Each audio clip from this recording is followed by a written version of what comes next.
Chinese! Everywhere, sir. Cuba's thing was about to happen. Sir. I know. Let's go. Hey, that's my delivery. We'll take the stairs. That was a 2-day ship. Elon? Buddy? We came for you. Take care of him. But sir, it's Elon. I know.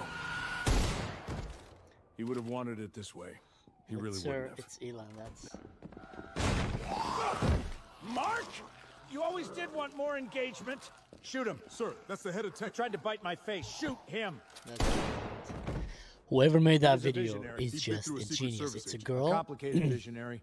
How many are there? She'll Wiggles. Enough.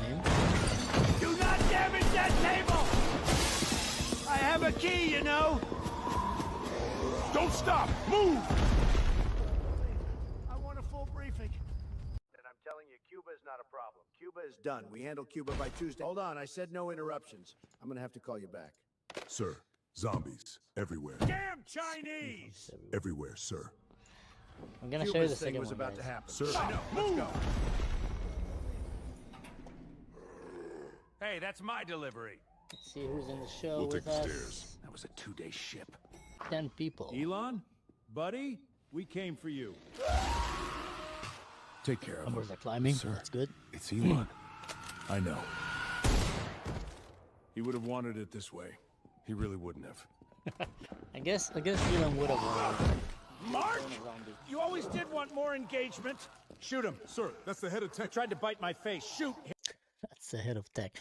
If Elon was a zombie and he would have been shot by Donald Trump in a zombie apocalypse or the Secret Service, I think that's better than just being stabbed by a random guy with a pitchfork in the streets or on a farm just so they can take your pants.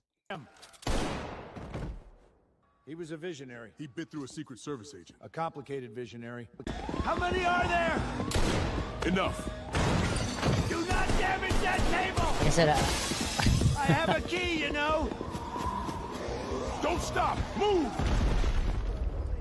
I want a full briefing. so I found this, the girl who did this, her name is Shira Wiggles, I think. Found her on Instagram, and she have crazy content. I mean, she's doing some AI art that is insane. Let's watch episode 2. Nobody has a secret service like ours. The best, the greatest in the world, believe me. They're all zombies, sir. And yet here you are, still standing. Best service ever. I love this city. It's on fire, sir. Still.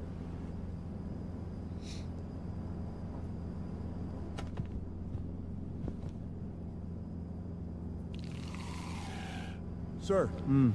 The pilot. What about him? He's turned, sir. Tell him to pay attention. Sir! Oh, you know what to do. Yes, sir.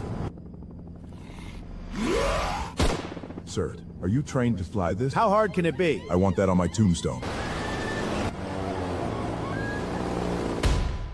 Nailed it. Probably better than Hollywood movies now. All this woke nonsense that is going on. What are you doing, sir? Better safe than sorry. Let's go. I know, it's gonna be... Please not Messi. Poor Manuelito. He didn't deserve to end up like that. It was his last World Cup, sir. At this point, even God is reviewing the VAR. Penalty! Sir, you shouldn't have done that. Sir, what are you doing? Who made this? Is this Shira is amazing.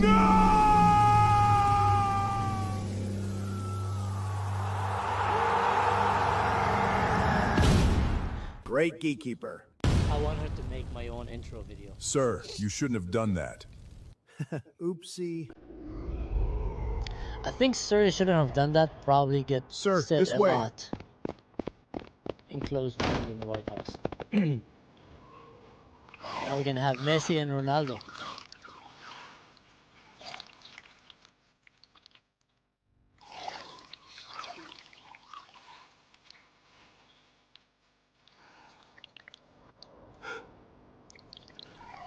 Messi? Cristiano? What have you done? Sir, don't shoot. I've got a better idea. No way, he's gonna go Walking Dead on him. He's gonna go Michonne on Walking Dead. Yeah. Cut their arms, cut their jaws, so they can't bite. Sir, how did you come up with this? I watched the one. I watched The Walking Dead.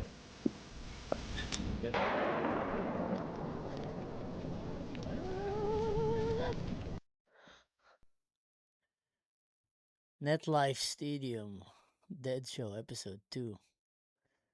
Created by Sarah Wiggles. Go find her out, guys. I mean, she's, wow, brilliant what she's doing.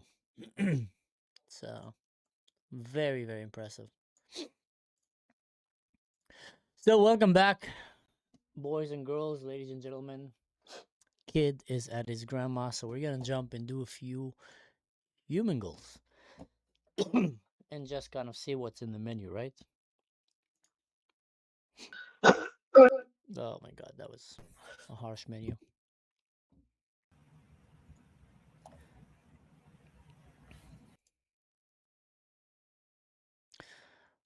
Just spare you guys some of the hard images that were. Oh, I did end. Oops.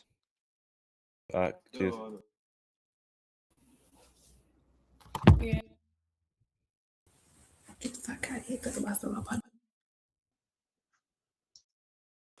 Fat ass hit off that. Hi, uncle.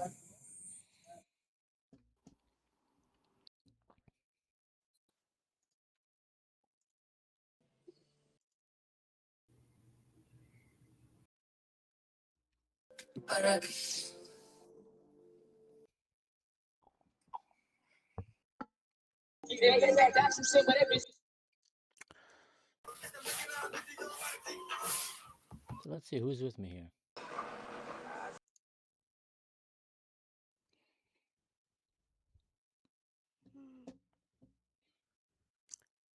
Hello.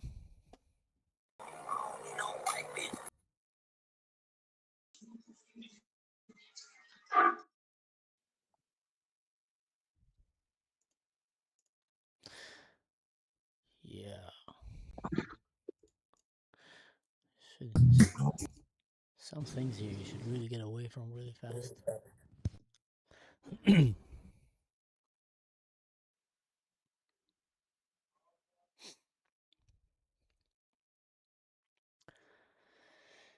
Hey Ronta. Hey Rama. How you guys doing?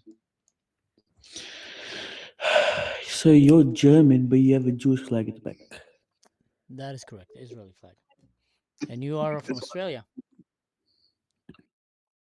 Get extra by my blood, nigga. I don't play about my. It's an interesting assessment. If me fell in love. Good singing. Thanks, bro. Love.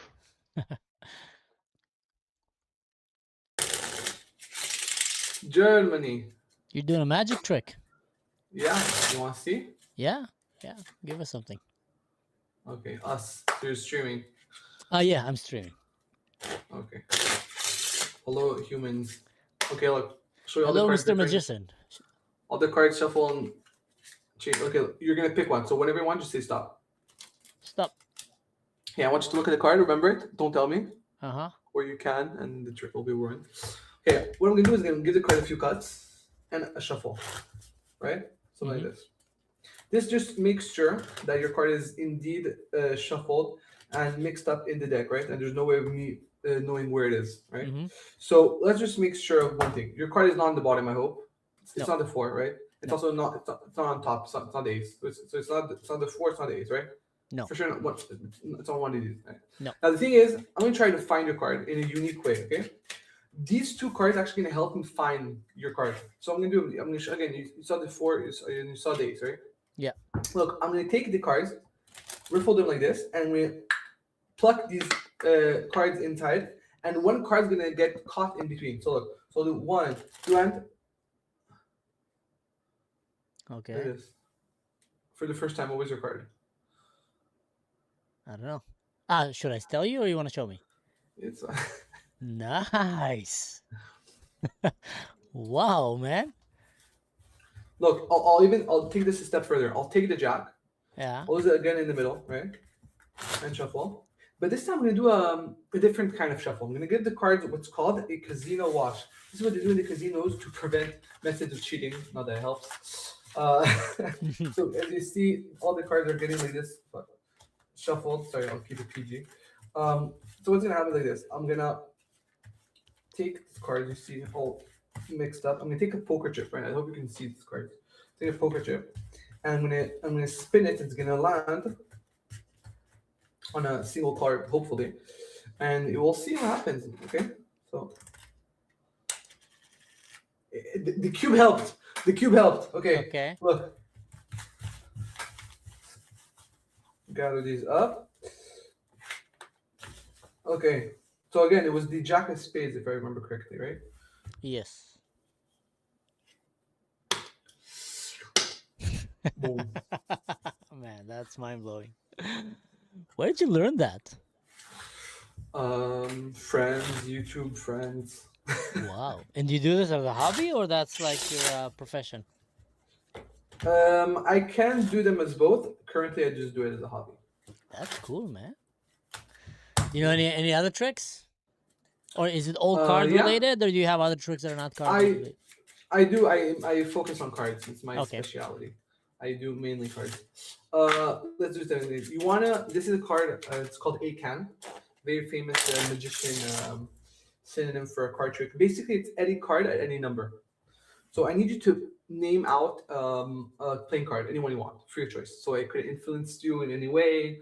You could free of choice, anyone you want. Name a what? A card? A card, any card you want. No jokers. Clubs. Okay.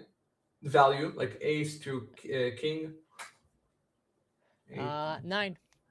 9 of clubs. Yes. Free of choice. Okay, look. This is going to happen. Like I showed you before, all the cards were indeed shuffled and mixed up, right? Mm-hmm. Now, what's going to happen is this. I'm going to give the cards another shuffle. But this time, I need you to pick a position in the deck.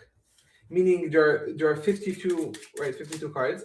I need you to name a position. So between 1 and 52, any number you want. 31. 31. Okay? Yes. I'm going to count off 31 cards. Ooh, Ready? 1, 2, 3, 4, 5, 6, 7, 8, 9, 10, 11, 12, 13, 14, 15, 16, 17, 18, 19, 20, 21, 22, 23, 24, 25, 26, 27, 28, 29, 30, 31. You said 33, 32? I said 31. Oh, fuck. Oh, fuck. I messed it up. The 4 clubs. So you said 9 clubs. It was close. Yes. It was close. It was a 4. The thing is, through the camera, sometimes it's a little like blurry. I have to give it a little shake like this. What the heck, man? How do you do that? The thing is, I'll have a backup in case it doesn't work, right? So I'll be here under the mat, as you see. Look, have here under the mat a card. Show me that one. Whoa. Wow, I'm speechless, man.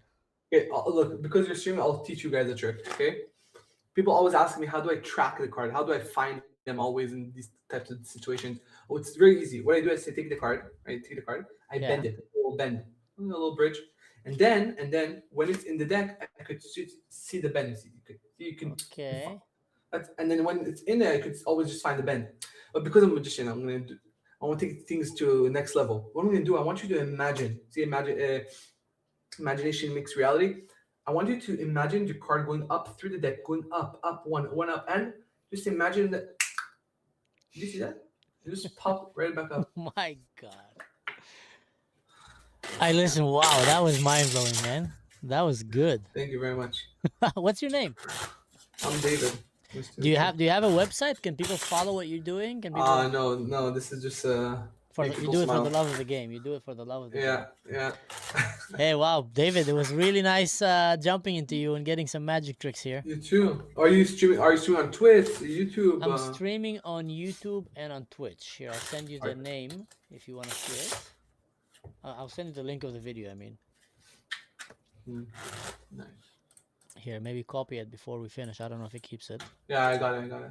All right. Hey, David, was really nice, man. You too. Wait. So are you like in Germany right now? I'm in Germany. Where are you from, by the way? Israel. Ah, bon achi. No way. So you speak Hebrew? Okay. Ah, and all this time. That is epic, man. I'm from Israel too, originally. Okay, and you live in Germany right now. Mm-hmm. Okay. I live in Germany. I'm a Druze from Israel, from Usfia. Don't know the place. It's a village in the Carmel. I'm guessing you're from Tel Aviv. Where are you from? No, more south. More south. Well, I was raised in Elat, so you can't go more that's south the than most. that. You can't go more south than that. Can he make oh. my minion in the bank disappear? My minus in the bank disappear. You can do a lot of stuff, but not officially. Not kidding. Not this one. Well, listen, man. Keep up doing magic. I love it. And stay safe, brother. Yalla. You too. Bye bye. Bye. That was a nice way to start the morning.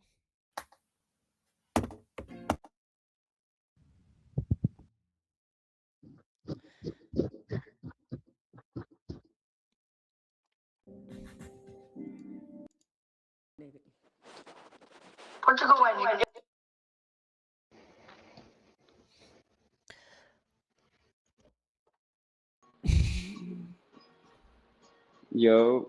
Hey, how's Okay, it going? it says you're from Germany and you got an Israel flag. Okay, I respect you. Thanks, I man. respect you, man. Why Shit. do you respect that?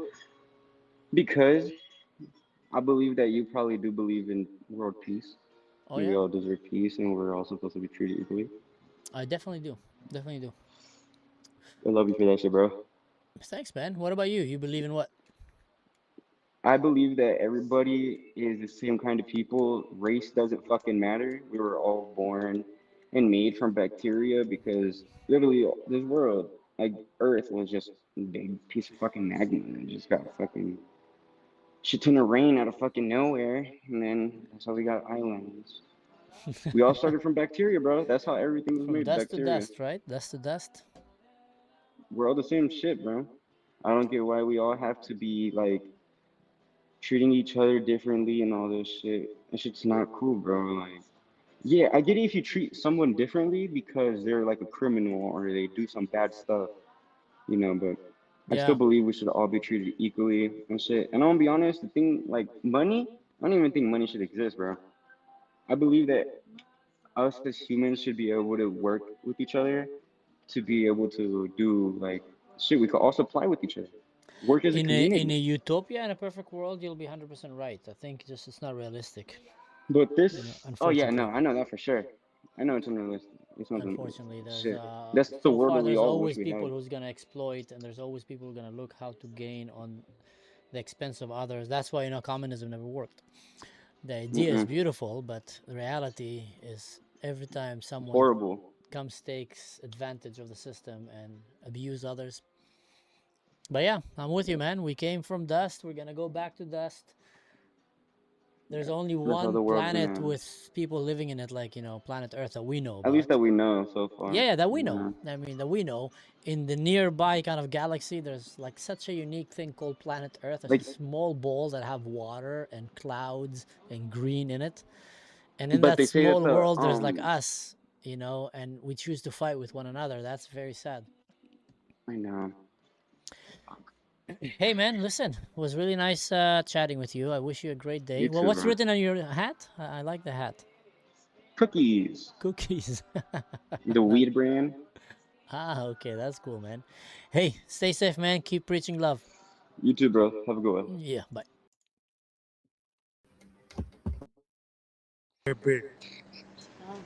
Israel, fuck Israel, fuck Israel, fuck Israel. Benjamin Netanyahu. You're Fuck muted. What are you Israel. saying? Sorry, I didn't hear. Shut the fuck up. Shut the fuck up. Don't even talk. Can't hear Fuck you. Israel. Shut the fuck up. You're a bitch. Fuck What you. do you guys do here? Like, what do you Shut come the to do? fuck up. Shut, Do you really shut think the that I'm fuck gonna up. be quiet because you're telling me to shut up? Shut the fuck up. No, really. Do you Don't think even that's gonna talk. work? Don't even talk. Shut the motherfucking fuck you. Fuck you and your mother. And fuck you and your mom. Fuck you. Go What fuck a yourself. brain damage. Shut Why the would fuck up. You're someone listen to mentally you? ill. Why You're would someone mentally listen to ill. you? Just like your dad. Go fuck yourself. You're a motherfucker. Yep. Anything Keep on. smart Go to on. say to the Carry camera? on. Just go fuck yourself. Anything smart to say to add to the world intellectual property? Yeah. What's smart? Fuck Israel. Do you Long hate live humans? Palestine. Long live Palestine. Long live Palestine. Do you love Palestine? Shut the fuck up. Yeah, I love Palestine. Why It's do a you love country. Palestine? Because Israel is all Jews and they took Palestine's place. Why do you love Palestine? Because I want to. Okay, why? Give me like a good reason. Why do you love them? It's a good country, dumbass. Why is it a good country? What the fuck is wrong with you? Why is Israel a good country? No, answer Is my Israel question. a I good know country? why Israel is a good country. I live there. Why is Yeah, Palestine a good country? give me reasons. Give me reasons. You Give know me why? reasons. Because Israel treat Yeah. all religions equally and give freedom of religion to everybody. It They give protects. freedom. Yes. Did they give Palestine freedom? No, Palestine and not Did they Israel. give Palestine Muslim is a people bunch of freedom? terrorists. Why should we give them freedom? What? Palestine terrorists? Oh yeah.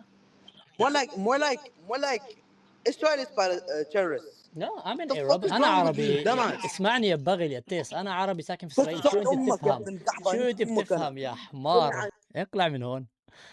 What an idiot.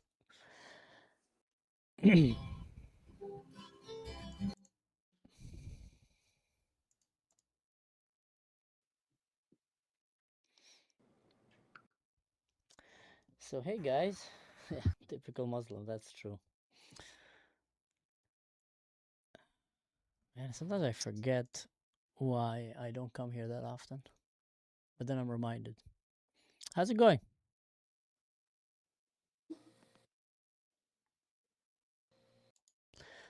As if we have time to stare at his nostrils as he's breathing. Yo, you look like Michael from Who's GTA 5. who's Michael? GTA 5. DJ 5. Is that someone famous? Mm-hmm. I'm gonna type him down. What's his name? Michael what? Just Michael from GTA 5. DGA 5? Yeah, GTA 5. From GTA 5. Mm-hmm. I look like a character from. No way! Michael DeSanta? Mm-hmm. Oh, you're Israel. Oh. That's the guy, guys. I look like him? Wait, Nice. you're from Germany, but you got Israel? Yeah. Wait a minute. So you support Israel? Yeah, it's my country. I'm born and raised in Israel, but I live in Germany. I'm sorry. No worries, Trump. man. I hope you're fine. No, Trump just sent another fucking bomb to Israel, dog. Yep. He sent a bomb to Israel? Which bomb? Yep. He sent another fucking nuke. Yep. Yeah, he's 75 years old. He's delusional. No shit. What are you talking about? What kind of nuke did he send to Israel? He sent a bomb. Go look it up on research. You searched up that. Go research it, man. Do some research out here, man. Why would Trump send a bomb to Israel, a nuke? Because he didn't agree on the president. Nope. Where are you getting your information from? Just out of curiosity. Actually, Trump's fucking goddamn website. Trump made a real website. Yep. And in his website, he's sharing if he's transferring nuclear bombs. Yeah, to our fucking public's shit. Yeah. He's warning us because I tell people, wait for the future or a couple months. It's going to lock our TVs and it's just going to be a warning sign. Yep. What's going to be the warning about? Like where? Like, he's saying maybe this country's go down to shit and he knows Israel could assassinate him any fucking moment. Israel Yep. can assassinate Trump. That's what you're saying. Yeah. Well, we know that there's a lot of countries that want to assassinate That's Trump. why we Israel is got not North among them. Korea. That's why we got North Korea on our side and China on their side right now. On they're whose side? On US right now. North Korea Yeah. and China are new. Yeah, and Russia too. Russia just sent another army tank with US on there. Yep, Where do you they're get? running for us. Are there a lot of people in America that get this kind of information that you're getting? Yeah, it's very hard to get, but I get it on TikTok, and the government said we supposed to not get we supposed to not get the inflation of TikTok like this. Listen, man, I'm sorry, I didn't mean to No, laugh, I know TikTok but like half AI, but the real no, shit, but do you really think that TikTok is a reliable source of information? It's a Chinese app that is run by China, it's and not it's full of people run. doing duck No, it's faces. not run from China anymore. No, Nope. but still, No, regardless, you know who why would owns you it? consider Is TikTok as a reliable Israel. source of information? No, hear this. Israel owns it now. Not China anymore. Nope. How do you know that Israel owns TikTok? Because the owners on TikTok said we just switched over to Israel. Yep. Why is Israel the last one to know about these things? We don't know that we own TikTok. No, they know. They No, we know. don't, man. We don't. I tell you what, I can tell you, for example, I do pro-Israel No, content. I'm sorry. Whenever I upload it on TikTok, I get blocked immediately and reported, even if it's Yeah, just a video. you're in a different country. You come to Cali. Trump owns TikTok. He actually owns that shit. Yeah. Yes. That's why there's a TikTok named TikTok Pro, not normal TikTok. When you TikTok go, Pro. do you often go outside and like hang out with your friends, or like do you guys go to bars or? No, I'm autistic, man. I'm 21. I'm autistic. I barely have friends, dog. I'm very No, sorry about that. I mean, I hope you would. I only have one friend, and he lives far away. He's in Idaho. So you Come have on, one man. friend that lives far away, and you Yep. spend a lot of time on TikTok. TikTok, or sometimes I go to bed, just to listen to TikTok, put on my headphones, because I grew up in the ghetto, so the only way I could go to sleep is gun firing in my ears. Really? Yep. Yeah. I'm sorry for that, man. Well, It's just, I tell you what, I mean, maybe it's good if you try to find other means of entertainment and well, semi I do bodybuilding, so I do steroids. I'm bodybuilding going. is good, outdoors is good, but also like, maybe listen to classical music or listen to Oh, ebooks of dude, history. I mostly listen to rap. I listen to Tupac, Biggie, bunch of old school people. You can do an experiment. Be with me. I think it Hey, might be for good. And yeah, like it might worth your yeah. time.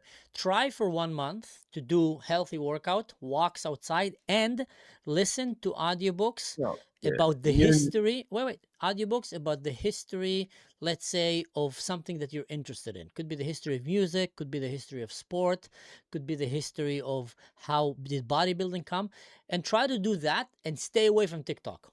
Give it 1 week. You'll see good results, man. I can't do that, sir. It's not healthy No. for you, TikTok. That's what I'm saying. I They know have an that. algorithm system that keeps feeding you Yeah, what it you know what's knows. crazy? You know how much screen time I got on my phone?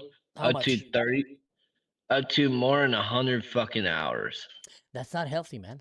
You're I know. addicted. That is your matrix. You're locked into that matrix and it's feeding you nonsense.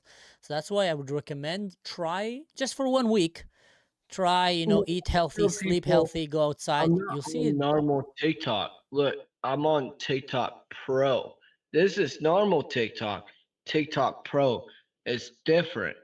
It's Okay. a little bit feeding off my mind, seeing this actual real world. Mm. And TikTok Pro is only for US only, and this shit's weird as fuck, man. Yeah, it It's is. actually it's actually killing my brain.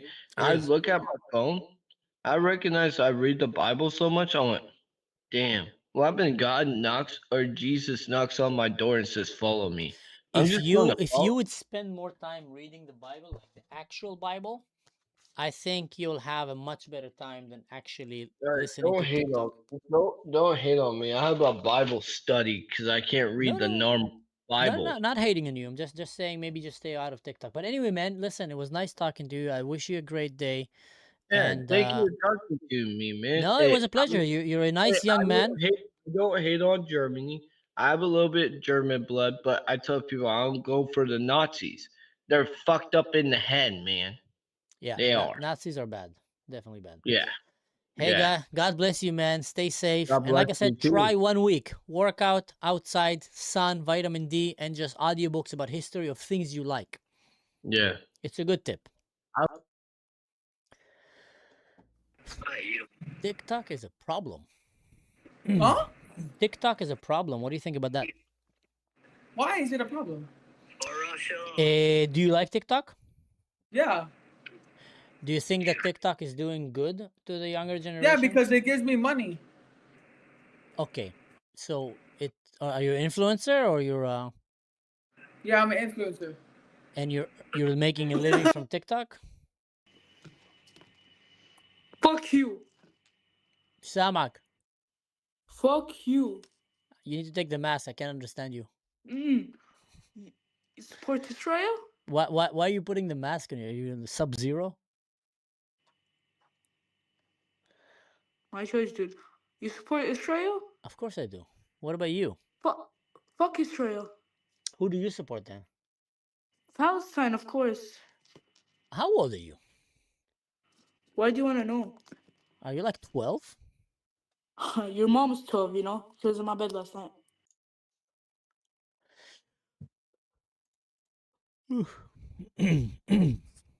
Yo, I got a goldfish in the dog. Gold snake, you mean? The Muffin Man. The Muffin Man.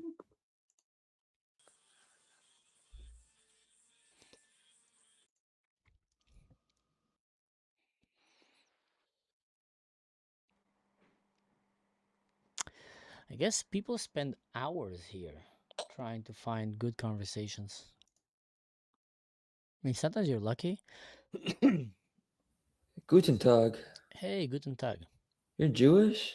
No, I'm an Israeli though. Oh, what part? From Israel? Yeah. I grew up. I was born in the north, but I lived in a Jewish town called Elat in the south. Nice. Have you been to Israel? When I was 3. Oh, well, that's quite a long time ago. And how was it? Do you have memories? Do you remember anything? I remember I got sick. That's about it. Oh, yeah, I remember the hospital. I was there for, I don't like. My memory tells me like months, but I asked my parents and they say you were in there for like 2 days. 2 days at the age of 3 might feel like months. Yeah, and you're living in Canada. Yeah. Oh, okay. I moved here like 3 years ago. Where did you move from? Get this, America. You moved from. Why did you move from America to Canada? You see, I was separated from my mother when I was a baby, and I promised myself that after I finish college, I'm gonna go meet my mom for the first time. And she lives in Canada, so I moved to this shithole. And did you meet her? Yeah. And how was it, if you don't mind me asking? By the way, I'm streaming this. This is a podcast. I don't. If you don't want to say something personal, this is live. Magical. It was magical. Yeah, you want to see some magic, by the way? If it's nothing inappropriate, yeah. I'm known as actually no, I do like some really cool Jewish magic that the goy just lose their minds over, like this for an example. Oh man, we must be relevant, known, because I've learned that trick also from the Cabal. It's the Mossad trick. Yeah, they taught me that too. Children love that. What's your number in Kabbalism? I don't have a number there. Mine's 50. What does that mean, 50? You know how your a name represents a number and or each letter represents a number in Kabbalism? Yeah. Well, Yeah, I've heard about mine that. adds up to 50. Mm-hmm. Which they said was 5 degrees higher than Moses, or like it's the degree like before Moses. You know. I don't know. Yeah. I don't follow the what that Kabbalah, the means, Cabal I'm a stuff. Mormon. But yeah. Well, anyway, man, have a great day. So I'm a Mormon now. You're Mormon? Now I am. All right. Yeah, I called him an Edgar and he says, "You look hot." Oh, that was funny. Hey, Hi. who Hi, looks how you hot? doing, man? Hello, how are you? I'm good. How are you? How are you guys doing? We're doing great, just chilling. Holy shit! Well, we got guys. Man, black people are already hard enough to see. Please.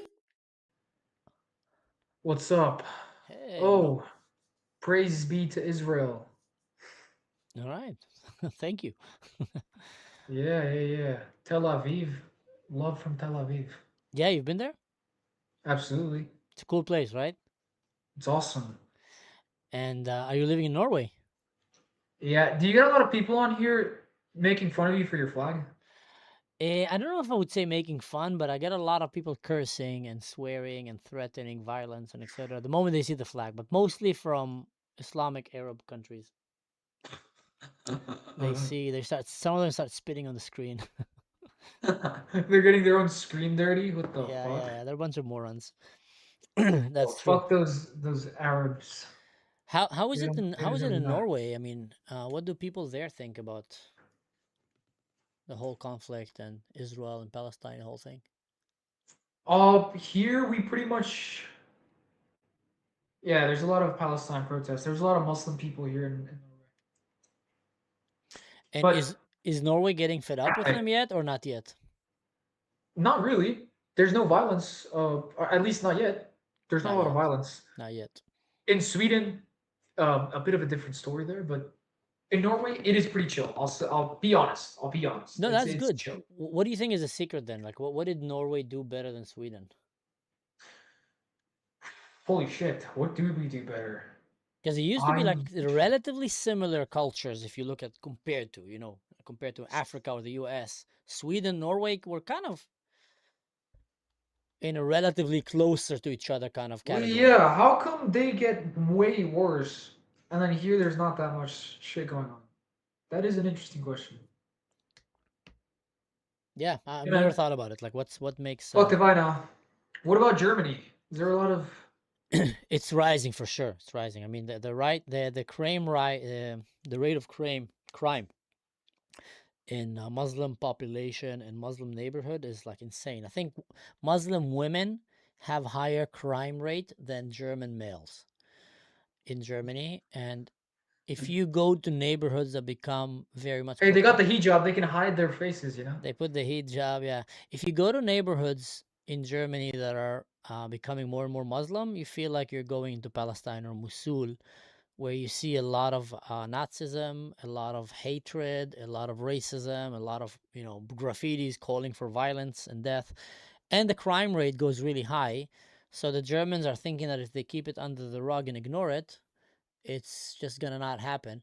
But what happened is that's what happened, I think, in Sweden. That's what happened in France. They just ignored it, and all of a sudden they have neighborhoods that are run by Sharia law and that are having like extreme crime in them. So maybe in Norway as well, they're kind of ignoring it and it's gonna blow up, or maybe they're actually doing Hopefully something about it. not. I haven't seen anything too bad. I've seen a couple of protests for Palestine, but it's never anything that leads to violence. So I That's think we're good. good for now.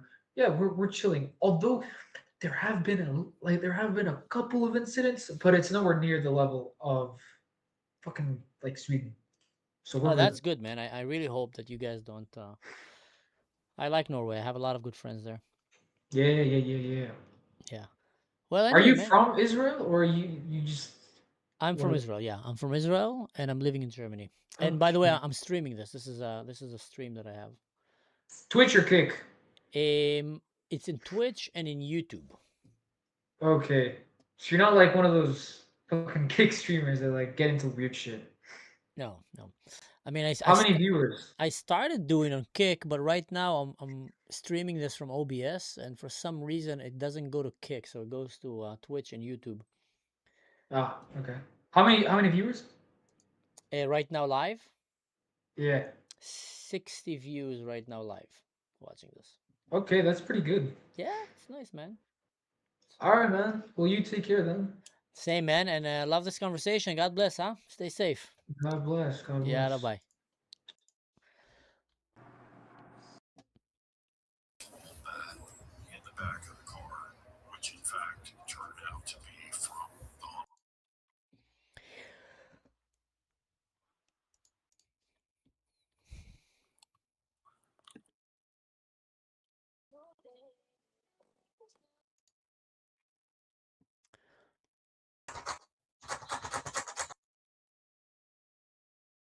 That's weird.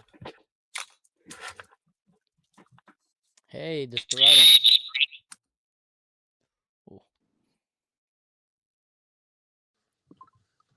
Oh.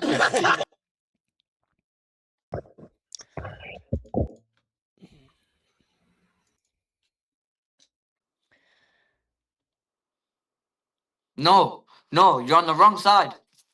Why am I on the wrong side?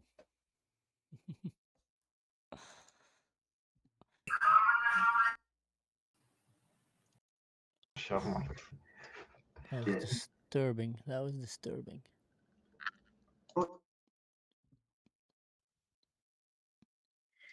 Dankeschön. Hey, how's it going?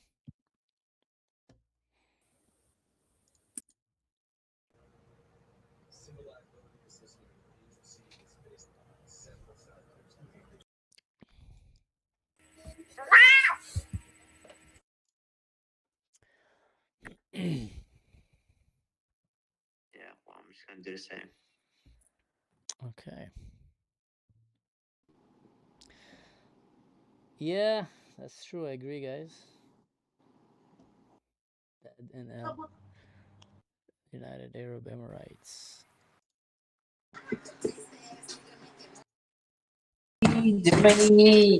Something needs to be done about this level of Yes, yes, yes. conversations. Of course, I know. Something missing for your face, but this missing is your smile. Please smile, bro. Okay. Very good. Thank you. Bye bye. Bye bye. Have a good day, man. That's nice.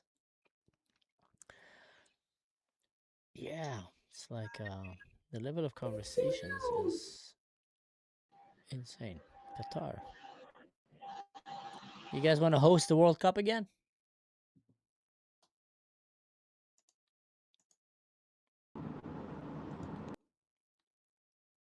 Ew. Oh. What's wait, up? Wait.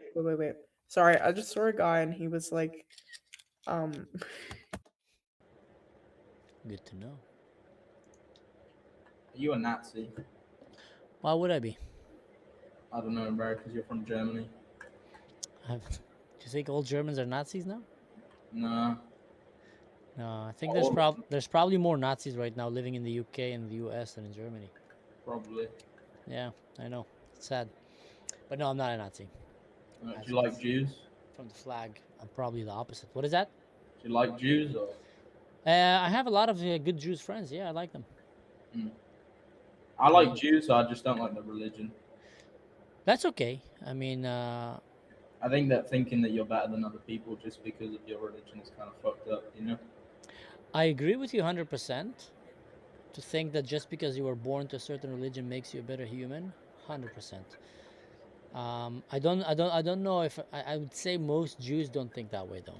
I mean, some religious people maybe yes, but most Jews don't go out about their day thinking they're better just because they're Jews. Oh no, 100%. Like, not again. It's not all Jewish people. Yeah. Just some Jews.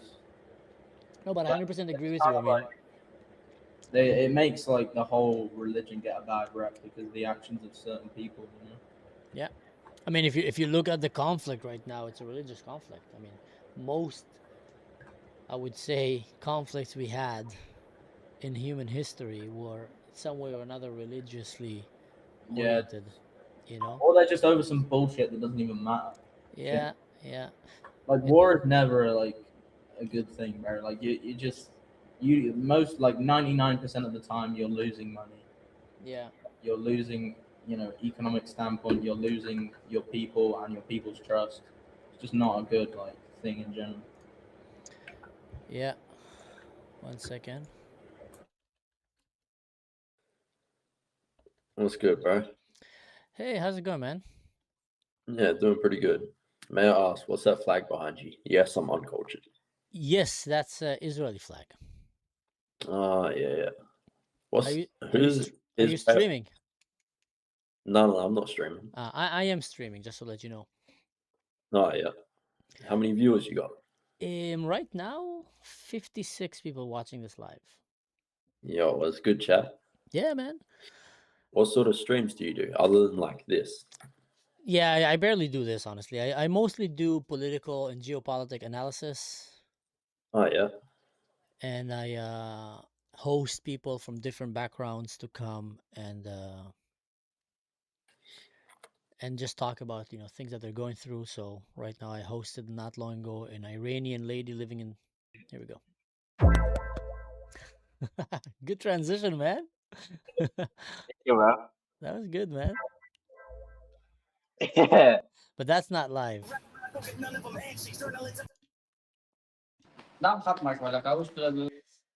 Ooh.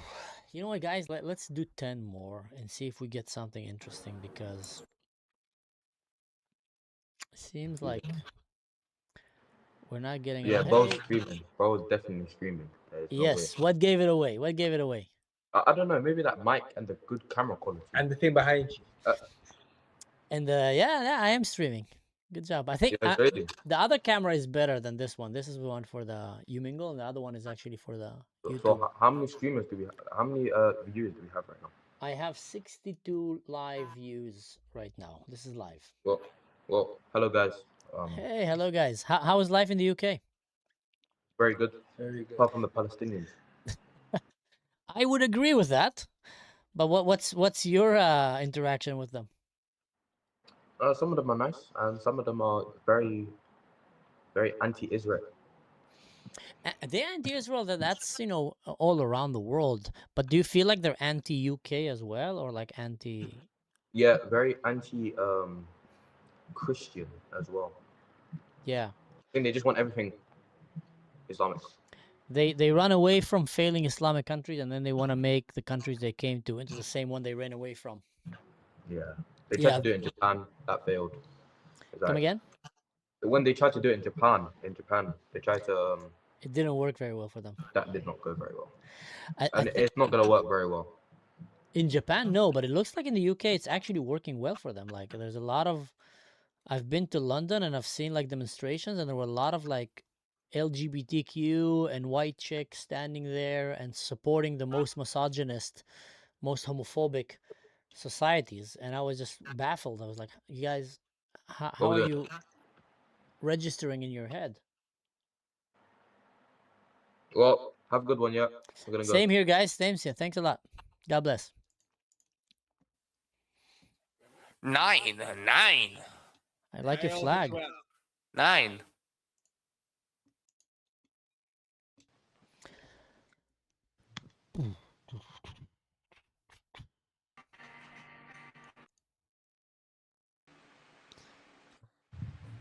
Roy Panda is asking me to talk about something in my live. Hey, how's it going?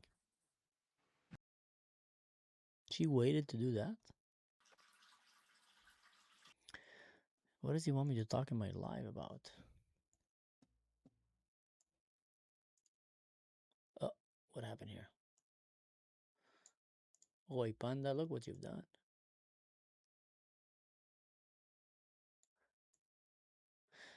Someone planned a pigua.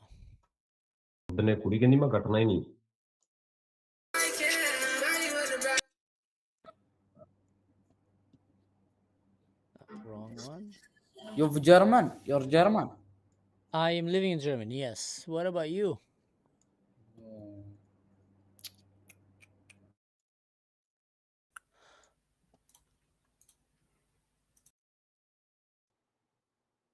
So it looks like there was a teenager in Germany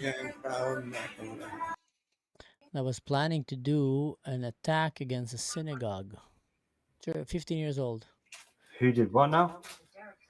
There was a teenager in Germany that was planning to do a terrorist attack against a Jewish synagogue. And he bought a lot of firecrackers, and he lost his fingers during that planning of making a bomb. Okay. Yeah. Firecrackers is crazy.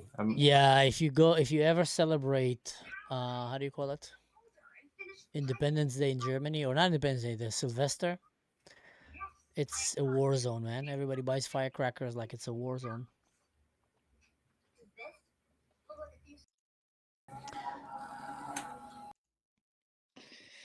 Ooh. Can you? I'll be back. Okay. Oh no, not Ezra. What people choose to do. Go ahead. Hey, how's it going? What's behind you? Israeli flag. What's on your shirt? Spain. Spain. You guys won. More than- Congratulations. Yeah, we won. Yeah, we also don't support Israel. We support Palestine. I really don't care about what you guys support. Yeah, I know. But wait. You from Germany? I'm from Germany, yes. Oh, so you love Israel, but you used to kill Israel, no? Come again? You used to kill like Jews, no? When Germany was very evil like you guys, yeah, it was killing Israel, but now they became good. Wait, so are you from Israel? I am from Israel. Where are you from? Let me guess. Oh, Which that's Muslim country are why. you coming from? By the level of anti-Semitism, you came from Morocco? No, Egypt. I'm not Arab. So what's your origins? What you think? I'm Mexican. You're Mexican. Yeah. So, all right. So where's your Israeli hatred coming from? I just think that Israelis are like they're doing genocide. So like, and I've seen a lot of stuff that they be killing children and stuff. Where did But you yeah, see these stuff? it's kind of facts. Like you're not gonna lie, it's not seen. It's facts. And What is I mean, I see fags? that. I mean, you can see the news, the Arab news. The Arab I've been news, seeing yeah. some. Well, I would never trust the Arab news Why is that? I because mean, it's because man, you from where you from, but I'm an I'm Arab. also I'm an Arab, and I tell you, I would not trust the Arab news. you're Arab. Yeah, بحكي عربي. أنا عربي. I'm an Arab from Israel. What kind of Arab are you? I'm an Arab that believes in peace and coexistence. That's the kind But of what Arab. kind of Arab are you? That's not Arab. What kind of Arab are you? What does it mean? What kind of an Arab? Because like what country? Israel. Israel does not speak Arabic though. Israel have 2 million Muslims, man. Muslim doesn't mean Arab. Well, they're mostly Arab Muslims. Israel have 2 million Arab Muslims living I in know, it. but okay, so the Arabs you're talking about, they're from Israel. Yes. You think Israel's Arab? No, Israel's not Arab. Israel That's what I'm is a Jewish country that have Exactly. Arabs living. Well, let me ask you this: how many Arabs are living in Palestine? How many Jews are living in Palestine? I mean, y'all took it over basically. No, Palestine, they have their own territory. How many Jews are living in Gaza? I don't know. Do you tell me? 0. You know how many Muslims are living in Israel? That's Muslim. You talk about Muslim. Arabs, Muslims. Arab Okay. Muslims. You know how many Arab Muslims are living in Israel? Are they affecting anything or no? Are they what? Are they affecting anything? Are they doing anything? They're part to of the us? Israeli society. They have blue passports. They have all the rights. Muslims, listen. Muslim doesn't mean Arab. That's the thing. I'm There's talking about the different Arabs. types of- Yeah, we're talking about Arabs. There's actually more Yeah, Arabs because you have Jewish Arabs as But well. so the Arab Muslims you're talking about, right? Yeah. Are they doing anything? Like, are they causing any problems? Anything? No, right? There's actually, there's a higher rate of crime and terrorist supporting coming from there, but in general, they're living pretty good in Israel. Yeah. Pretty peaceful, right? Yeah. And nothing wrong. But if you see the Jews, Israelis, they go over there to Palestine. What do you think? You see problems, right? And why is that? No. Okay. So let me explain. They, I think you're they mixing. want to start problems. No, you're mixing a lot of things here. If you Tell go me. to Palestine and you're not a Muslim, you get killed. That's basically it. It's the most racist place in the Middle East almost. That is. They will That's kill not you if true. you're a Druze. They will kill you if you're That a is not. Christian. They will kill you if you're a Jew. That is They not will true. kill you, That is literally. not- It's that the is- numbers that is of not true. minorities. That's true. The numbers of You know, minorities. Palestine. Let me speak. The number of minorities in Palestine are actually falling down. Every group minority either extinct or in the way to be extinct in Palestine. In Israel, the minorities are growing up. Arabs, Muslims, Christians, Druze, you name it, Alawites. So in Israel, you can see a very good trend. Now you're saying what is happening in Palestine as if it's a sign of problems. The problems in Palestine is the Palestinians because they support terrorism. They're raising their children to believe in suicide bombing and murdering and killing. So that's where the problem is. Okay, so can I talk? Yeah, of course. Okay, so yeah, I've been, the children, right? So how many children y'all killed before we talk about that? In the war in Gaza? Yeah. It's very hard to know. Some are saying between 10,000 to 25,000. It's very hard to know. More likely 30,000. More likely. All right. How do you know that? Okay, literally true facts. No, Anyways, how are it's you? not. It's How do not you know that. that it's the number? It's not the point I'm coming to. It's not All that right, part of the point. what's the point? Are you saying the point I'm coming to is you said that the Palestinians they kill Christians, whatever, all that. Bro, my friend is Palestinian. He is Christian. Mm-hmm. He goes to Palestine. There's nothing wrong with it. But it's not even that. He Where goes does he go to Palestine? In Let me Gaza just or in the finish. West Bank? I think the West Bank. Yeah, the West Bank. It's a different story. But continue. But you said Palestine though. You said Palestine. Also in the West especially. Bank, the numbers of Christians are going down. You said what? The numbers of Christians is decreasing in Palestine. And why is it decreasing? Are they Because killing it's an Islamic state. Are How's you the Muslim? Islamic State? Are you Muslim? Am I Muslim? What you think? I think you are.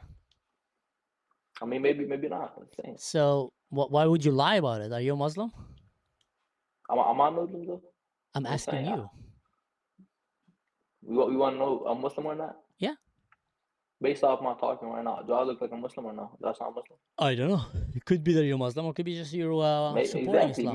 Maybe I'm Muslim. Maybe I'm supporting. But why Muslim. should you not answer? I'm not hiding my religion. Why should you not answer? Listen. Maybe you got No, Muslim you listen. friend, Are you a Muslim? Yes or no? I don't know. Maybe not. You don't know. So, okay. Exactly. See? So you're very vague. You're very vague. No, I just don't need to tell you if I'm Muslim or not. It's simple. Oh, why would you not tell me? Like, why hide it? You think something's gonna happen? I'm not hiding it. You think You I'm are. scared or something? No one said you're scared. I'm asking you, are you a Muslim? Well, I'm Muslim. Maybe not. I'm telling you. Okay. Maybe I have Muslim friends and I'm basically helping them. Maybe this, maybe that. No, it will help to understand where you're coming from if we know if you're a Muslim or not, based on the claims that you're saying. That's very simple. I mean, so do you love Muslims or no? I have a great Muslim friends. Yeah. So you love Muslims? I don't love Islam. I think it's a terrible, violent religion, but I have a lot of good Muslim friends that just don't practice Islam in the most violent way. So you think Islam is a terrorist religion? Very violent, yes. Very violent. Yeah. Muslims are very violent. Okay. Well, you want to tell me otherwise? No, I'm just saying it's not. I'm asking you, do you think Islam is not a violent religion? It's not. Okay. Then how come? Then how come 99% of terrorism in the world is Muslim? Can I tell you why? Yeah. So basically, people try to stick it on the Arabs and the Muslims. No. Answer my question. You said it's not a violent religion. How come it's not 99% of terrorism in the world is Muslim? And how come the only genocides that are happening in the world right now, practically in the world, is actually happening under Muslim countries? So between Muslims and Christians, who has the most crime? Christians do. So does that mean Christian is a... Christians are way less violent as a religion. Christians... Wait. Let me talk for a second. Christians don't have verses that call them to go and murder Jews, and if they don't find them, the rock will come and tell them, "Ya Muslim, you Muslim, you can't let me come find me under me." They don't have these verses. Christians are talking about love. Islam is talking about hate. Oh, right. Okay. So when you come, let's say you come to America, right? Mm-hmm. Okay. What is the most crimes religion in America? What do you think? Like based off crimes, what religion has the most crimes? Well, if you look at it that way, the majority of America is Christian, so I would assume that Christians. Exactly. So most crimes is in America is Christian. Does that mean right. Christians like no? Let me. What you said right now is listen, you're mixing things. You can't let me talk. You can't let me talk. Okay, let me finish. talk. Although what you just said right now is extremely. That's what I'm about to tell you. I'm about to tell you. You look at people, Arab people, just because they say one word, which is Allahu Akbar, when they bomb stuff or something, you go and base them off that they are what, Arabs or Muslims or whatever. Just because they said Allah Akbar. You know, Christians, yeah, Arab Christians, they said Allah, God is the greatest in Arabic. That's what it means. How do you know they're Muslim just because they said God is the greatest in Arabic? How do I know? Well, let me answer this for you. I lived in Muslim countries. I've walked Muslim countries by foot for kilometers. I speak Arabic. I grew up in this culture. It's a culture that worship death and terrorism. That's I know for a fact. So it doesn't matter what you're trying to lie to the people here. Now, you're talking about statistics. If you look at the statistics in Europe, Norway, let me talk. Norway actually revealed their statistics. The number one cause for rape and violence and suicide, and attempted murder, not suicide, attempted murder and murders, is actually Palestine, Somalia, and Syria. They hold less than 1% of the Norwegian society. No, Laugh about what you want. So the people who hold less than 1% of society have 20 more time chances than murdering you or raping you or even stealing stuff from you because they're from Muslim countries. So what the heck are you talking about trying to make it look like it's a good... You're going in defiance of numbers and logic. Let me tell you one thing. Hey, before we end this and everything, I'm gonna tell you one thing about Israel. Okay. Tell me. Israel is a kitty cat country. A country who loves to go to America and go to his daddy America and be like, "Oh, America, help me, please." Have you ever been to Israel? Listen, can I talk? Have you ever been to Israel? Answer that question. I'd listen to you. I'm not done. I'm not gonna listen until you tell me that question. Have you ever Yeah, been to Israel? Exactly. Right. I'm not done. It doesn't matter if you smile. You're just talking nonsense. Hey, listen. Exactly. I'm You've not never done, been to Israel. keep You're talking talking over nonsense. me. I'm not gonna You keep waste talking my over air me. on you. You keep talking over me. It's just a waste of oxygen. Hey. Let me guess. You don't like Israel. Why is it you can tell sometimes just by the way they look? What do they think? And if usually they look like really woke and weird, you can automatically assume their political views.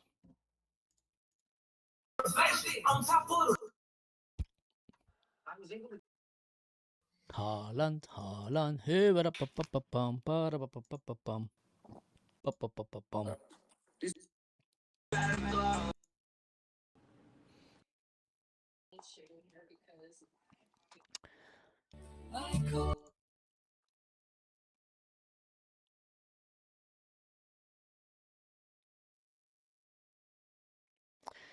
The offer to go premium.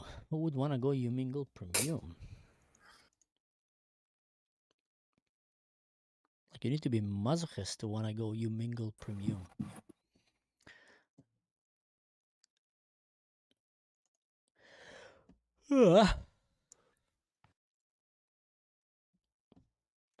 TikTok social media is MK Ultra.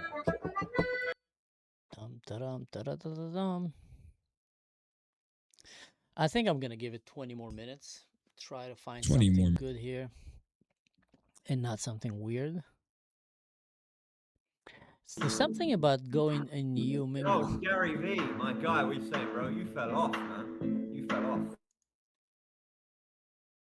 It's like really jumping into the water of the web. Like, exactly. See what I mean?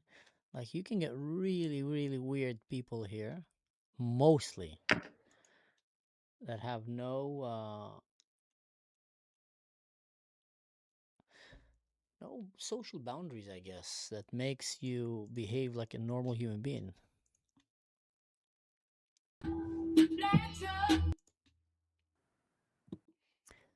See what I mean?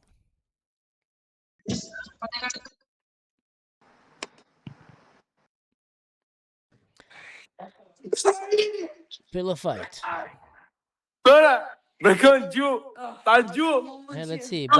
Bunch of Arab dudes sitting. Oh shit! Bunch of Oh, Arab dudes sitting, and they see an Israeli flag, guys. It's gonna be fun. Let's see. They get excited. Hey, Like Germany bad.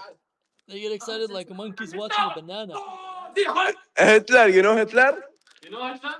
Why do you guys get so excited about Hitler? Because he's the goat. Why is he the goat? Because he's my mommy. He's my mommy. He's what? He's my mommy. Hitler is your mommy? Yes. Are you okay, man? No. Are you famous? I'm very famous. Yes.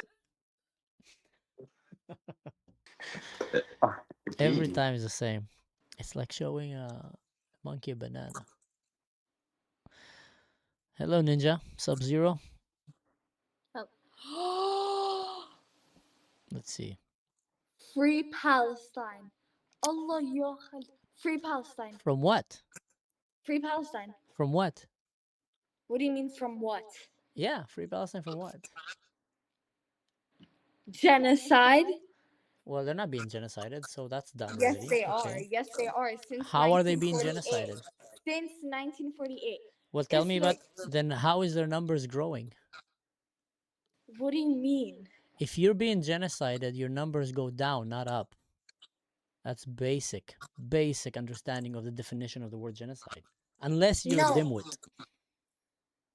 First of all, Israel is planting bombs colored as soccer balls and all of that. And Okay, they're let me putting tell you. You don't need to plant bombs. It's not trees. And where are you bringing that from? From Lebanon. They're literally, I have photos. They're planting bombs for little kids to pick up and for the little kids to get bombed. Yeah? Yes. How many little kids have picked up Israeli planted football bombs? At least like thousands. Then how we're not hearing about it in the media? If 1,000 kids We picked up are. balls. We are. Which Look media? at TikTok? Twitter. Look at Insta. Look at every social media platform. Where are you getting your information? Oh my God, you're retarded. You ask them where you getting. You ask simply where you're getting your information. They make the dumbest claims in the world, and then you're called a retard for just asking them where to get the information. How's it going, man? Good. Do you agree? You look like you're having a stressful day on Omegle. I think you should get off. No, you I'm should. not. I'm not. I'm having a good day. Just kind of going from conversation to conversation. My only thing I don't like, what do you support about the Jews? What do I support about the Jews? Yeah. I think they're a great people, great religion. They've done a lot of good things to the world, and they're simply trying They're to selfish. Why are they selfish? They like to take and take and take and take. Do you know that actually, are you an American, right? Yeah. So let me just tell you one thing. Israel is one of the only, if not the only ally of America that is actually aspiring to become less related and dependent on America. They're working towards that goal. So they're telling America, we want to take less money from you. We don't need you for defense. We can defend ourselves. And they're proving it. So you have a country that is exact opposite of what you said. I'm not talking about that. I'm talking about like just the Jews in general. Like in America, they own all the banks. Like Jewish people own all the banks in America. They just take our money, like take and take and take. Is like the bank taking your money or keeping your money and making it sometimes more? Do you know how banks works? Where would you want to put your money? Under the bricks? Under your pillow? Basically, yeah. Nowadays, then do it. I do. I keep my money in all cash, always. All right. Now, you're blaming the Jews in taking. Are you a Christian? Yeah. So do you know that Jesus is a Jew and all the disciples were Jews? Yeah. So were they also just taking and stealing? I don't know. Yo, Hey, how's it going? you from Israel? Yes, I am. What's happening in your Not bad. face? So, it's just pimple patch, bro. Ah, okay. Why, you streaming? Yeah, I am streaming. It's live. It's live.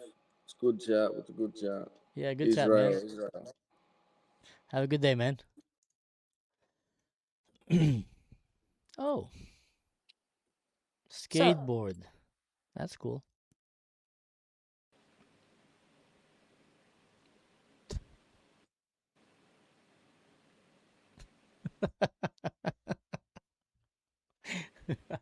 What? You look so focused on this. I gotta get my lashes looking good. Fair enough. Why do you need them looking good? You going somewhere special? Nah, I just wanna look good. Ah, all right. And yeah, well, I don't really have anything to say about lashes. I'm not really an expert in the matter. Yeah. How's your day been? My day has been good. How was yours? My day's been amazing. Yeah? Is that Yeah. common that you just open? I mean, I'm quite new to this mingle thing, so you just open it and do your lashes and do about your day. Normally I have my lashes and stuff already done, but I didn't do them today, so I'm doing them now. Are you streaming? Like, you have a vlog showing your life or something? No, I'm on the phone. Ah, okay. So what makes you Yeah. come to Umingle? Well, these two motherfuckers are boring as shit, so. Oh, by the way, I forgot to say that I'm streaming this, so just in case. Oh. Yeah, don't want you to say anything you don't want to say or something. Sometimes I forget to tell people. No. Who are you watching on your Sorry. phone? My friend Seth and Ace. Your friend what? Seth and Ace. Seth and Ace. Yep. Are they like just talking to you on the phone or they're streaming? We're on FaceTime. Ah, okay. All right. And how is life in Australia? Yeah, it's pretty good. Pretty chill. Yeah? All right. Do you have anything you want to share with the world? Except from doing eyelashes. Nah. Nah? No words of wisdom, things that you want to leave behind you. Make the planet a better place. Nah, I don't think so. All right, fair enough. Fair enough. What's your favorite thing in the world? My favorite thing in the world? Yeah. Traveling. Did you get to travel some cool places? Yeah. Like what? I've been to Perth, Adelaide, New South Wales, and Queensland, and America. Oh, and which one was your favorite of these ones? Queensland. Oh. Why is that? I don't know. Queensland's such a pretty place, and I want to move to Queensland. Oh, yeah? Can you as an Australian move to Queensland? Is that something? Yeah, Queensland's in Australia. Ah, okay. Except from America, any of these places you mentioned were outside of Australia? Just America. Ah, okay. And how was the American culture shock for you? It's honestly not that bad. Like, I went to Disney World and all that. I went to the theme parks. Theme parks? Yeah, like Disneyland and Universal. Oh, yeah? Have you ever been to Israel? No, I have not. You should. It's a cool place. Have really Yeah, nice I might beaches. go. Have Ooh. really good food. Like, I think really good street food vibe. And very nice beaches and, restaurants, breakfast places, coffee shops, parties. Oh, well, I have to plan a trip there then. Yeah, you should. You should. You definitely should. Yeah. Holland, pa pa pa pa pa pa. Hell yeah. Do you like Holland? Yes, you did. P98 says, I wish. Hello. Hey, Skeletor. How are you? I'm good. How are you? I'm good. Can I play you a quick song? I'd rather not. Danny underscore.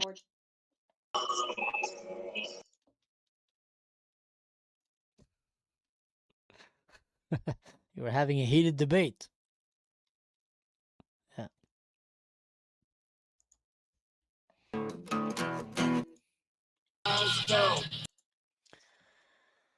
I suggest you seaside instead over the beaches. Seaside. Ah, yeah, I get you, because it sounds like, yeah. It can be interpreted differently. You're right. It's a good advice. I'll next time say seaside. Hello. Mm-hmm.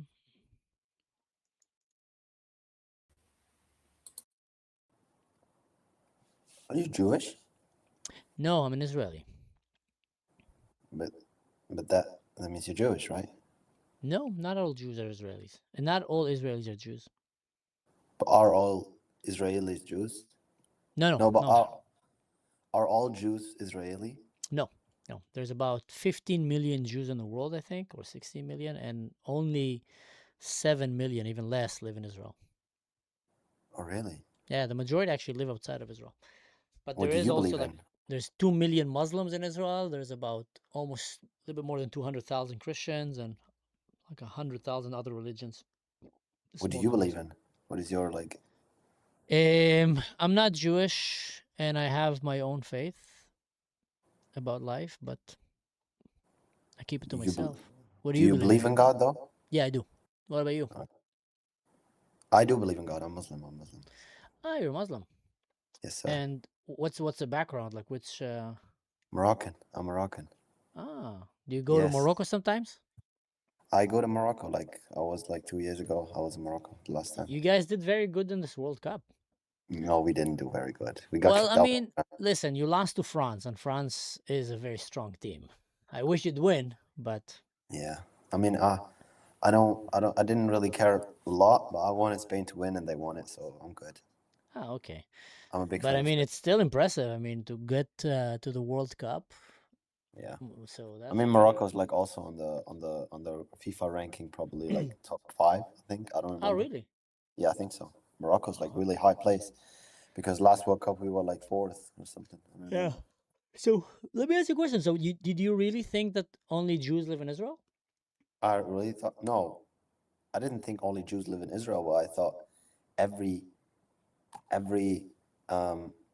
person that is Jewish has like an Israeli background. That's what I No. thought. No. Because like, how are you Jewish and you don't have an Israeli background? Doesn't make sense. It actually makes sense because about 2,000 years ago they were exiled from the land, and then they were spread across, Africa, Europe, Asia. And then there were communities that just lived there and practiced their Judaism. And when they went back to Israel, not everybody went back. Some, after the Holocaust especially, some actually fled to America, some went to Asia, some went to Africa. Many went to Israel, but not everybody. So there's still a lot of Jewish communities that are not living in Israel. Okay. But I don't know what your opinion on this one is, but do you believe that the land of like Palestine and everything like belongs to Israel, or don't you believe it? Because apparently they're like committing a genocide and it's like crazy, and So like do you everyone's saying, believe that they're committing a genocide? I mean, they are like it's like saying, oh, do you believe that the Then Holocaust is real? okay, so Isn't it? let's maybe go a little bit backwards and then talk about it if you want. As someone living in Germany, I would think that you'd know the basic definition of a genocide, right? Yes, sir. Like Germany committed one. Yeah, and what's the criteria for a genocide to be qualified as a genocide?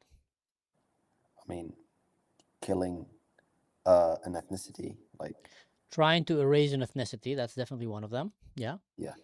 Well, it's having the intent to go and kill and erase an ethnicity. That's a very, easy definition you can call it of a genocide. Makes sense. Now, in Gaza or in Palestine, Israel is not trying to erase that ethnicity. As a matter of fact, their numbers are growing. And I can tell you even more. There's every year thousands of Palestinians that go inside of Israel for Israeli treatment in the hospitals, and the majority of them, about 80% of these cases, are helping Palestinian women, mothers, give birth to complicated cases. So if anything, Israel is doing a terrible job at genociding them if they're actually helping them bring children, and their numbers are growing. Now that's only in Palestine, where actively their numbers are growing. There's more people living in Gaza than before the October 7 war. Let that sink in. So the numbers kept growing. Now we know that Israel, and I'm saying that not to mock, but just to kind of, challenge a little bit that narrative. Israel do have the capability of genocide in Gaza and Palestine very easily. They have the military capabilities, they have the bombs, the tanks, the aircraft, they have the Mossad and the IDF. If they wanted, they would have done it easily. And there's nothing the Palestinians can do about it. There's literally like nothing that they can do to defend themselves from that, because Israel is way more strong. So with these things in mind, you cannot come and say it's a genocide. You can come and say people are dying in that war, which is 100% true. And some of these deaths are innocent women and children that should not be in the war zone, and they end up being casualties of war, which is terrible. But just to throw the word genocide makes it a bit hard for people to take that conversation seriously, because it's not a genocide. I'll tell you an example where there is a genocide. There is a genocide happening in Sudan, for example. Exactly. Yeah. There you have a clear intention by Arab Muslim factions who are trying to kill blacks for being black, or trying to kill Christians for being Christian. And they're going at it and they're just massacring them. And I think in 10 months, they had more people die there than in 10 days, they've killed more humans than the entire war in Gaza. So that's a definition of an active going genocidal attempt. Yeah. Okay, but like apart from it being a genocide, I would like also like think like without genocide, it's like the war wouldn't have happened if Israel wasn't like trying to be like a state, because like it was Palestine the whole time, and then there are like people that are like, I think the word Zionist is not, is it a bad word? I think it's like a normal word, Zionist, right? Zionist is a normal word. Zionist Okay, just yeah. means, yeah. So like a lot of people that are like Zionists were like saying, oh yeah, we want Israel to be like a state, and we want our place. And basically it was like good the whole time, and then people were trying to make Israel a state, and they said, oh yeah, this land belongs to us, even though it doesn't. And that's exactly why war started. And I'm like huge against war. Like I'm gonna be against the guy who starts this, because if Yeah. I'm like, if I'm at my home and someone comes to my home and like tells me, oh yeah, that's my home, and he starts like making a war against me, I mean, he's gonna be in the wrong. We can also like talk about it, but like I'm always against war, and even if it's not a genocide, it's about who started this, and it's like obvious because like people were like chilling in Palestine, and they weren't like going, oh yeah, we want to erase the Jews. It was like the Zionists were like saying, oh yeah, Palestine belongs to us, so we want it. No, And that's what they are doing right now. what you're saying is a true intention, and I respect that. But I think it's important also, and you look like a smart guy that would care about it. It's important to have practical, true historical context here.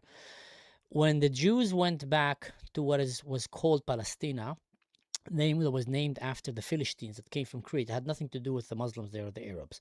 When they went back to the land, that area was a swamp, was full of malaria, and in the Arab world, like even Jerusalem, it looked like shit. In the Arab world, they would send their prisoners, they will send, poor people there. They didn't care about it. The center of the Muslim world was in Damascus, was in the Ottoman Empire, was in Egypt, and etc. That place was a shithole. And then the Jews came back, and there were Jews that were living there, by the way, and the Brits came and said, listen, guys, we're going to give part of it to the Jews, we're going to give part of it to the Arab Muslim population living here. The Jews actually agreed to that deal. That's historic accuracy. And they said, sure. The Arab Muslims did not agree, and what they did is they sent their mufti to meet with Hitler. The Palestinian Muslim mufti, he went and he met with Hitler, and they made a plan where he said, listen, how can I help you kill the Jews in the Israeli place, because we don't want them there. We want this place only to be owned by the Muslims. So if anyone started that war as per these claims is undoubtedly the Muslim and the Arab forces, because when Israel was declared as a nation, at the day of declaration, and there's recorded history of that, when Ben Gurion was saying there is a state for the Jewish people finally after 2,000 years, he didn't even finish speaking, and they already were hearing the alarms and the sirens because the Arab nation came and invaded with one intention, from the river to the sea, to go and kill them all. So at every step of the game, it was actually the Arabs and the Muslims there that did not want to have peace and that wanted to kill the Jews. Now, yes, the Jews fought back, and back then it was a sandbox. People were just fighting with one another all the time, and there were different factions in different groups that were leading attacks on one another, 100%. But in the bigger picture of things, predominantly, it was always the Jews who actually wanted peace, and the Muslims there who didn't. Not all, but the Muslims there, Muslim, leaders who came and said, no, we don't want to have peace. So when you get that kind of understanding of basically really, I just gave you a very simplified history of the conflict there, then you realize that that's not true, that Israel doesn't want to have peace. That's not true that Israel came to steal the land. No, they tried to steal it from the Jews. The Jews just fought better. And that's not true that today Israel has committed genocide. There's no genocide. So all of these claims, they're very kitschy. They're very easy to say, but they're just not connected. And I tell you what the problem with them. They will never bring peace. Because if you don't base your claims on reality, let's establish the reality right now, you will never have peace. If you look at Lebanon, let me just give you one thing. If you look at Lebanon, for example, 86% of the Druze in Lebanon want to have peace with Israel. 73 to 76% of the Christians in Lebanon want to have peace with Israel. And that is in a country that punishes you for wanting to have peace. So the numbers are probably higher. 16% of the Shia Muslims want to have peace with Israel. And I think they said around 50% of the Sunnah want to have peace. And that's, I think, probably mostly because Israel is bombing them right now. So if you look at anything, the ones that oppose peace in the Middle East is beyond any doubt, mostly coming from the Muslim world who just doesn't want to coexist. And that is a problem, because if they would have wanted to coexist, they could have made the Middle East look like Europe. Yeah. But like, I'm like, the thing what I'm thinking is like, you can only achieve like peace if someone stops to fight back. Like, there was always going to be war, but like, the first person to actually like stop, like, it's always going to be I do something and then the other one does something back and I do something. But the first time somebody actually stops and like fighting back, then you can achieve like true peace. But it's like always like he acts like this is like a game of chess. Someone does this and then this comes back, and then he does this and then this comes back. Yeah. But then somebody has to stop at some point. And Yeah, from but what I'm seeing who do you like right think? now, So let's go. That's a good logic. Who do you think, yeah, yeah. if Israel would stop right now, if Israel would lay down their weapons right now, what do you think is going to happen tomorrow? I mean, I don't know, but I'm like talking about the people that didn't choose where they are, and I mean the people like in the I don't know what it's called, in the Gaza thing. Gaza Strip. Gaza Strip, exactly. People in Gaza Strip, they didn't choose to be where they are, and they are actually not fighting back. So why are we doing everything to be as fast with the war, like really fast, and like risking killing people that didn't even choose to be where they are? I mean, they didn't even hate it. Like, the people that are fighting the war don't even want to fight the war. They just happen to be there. They don't hate the others They're that are being fighting them. captured as hostages in a war zone. Exactly. Yeah. They're like, So there is. if you would ask him, they would say, "Oh yeah, I don't know these guys I'm fighting. I don't even hate them. Yeah. I have to, because they're like, it's like their will to survive." No. So there's actually very good historical examples and explanations to what you describe right now. When America was fighting against terrorism, in Iraq, in Afghanistan, they often realized that the enemy often use human shields in order to defend themselves. I'm talking the jihadists and the Islamists, and the radical ones. So what they did is they came in and said they started sending a message to these towns. You have 48 hours, you have 1 week, evacuate the town. Anyone that stays in this town after that is a game on, is going to be war zone. We can't ensure your safety. And that way, they will have the civilian population escaping this area. And anyone who stayed there right now knows, you're staying here, fair game, they're coming to fight, it's a war.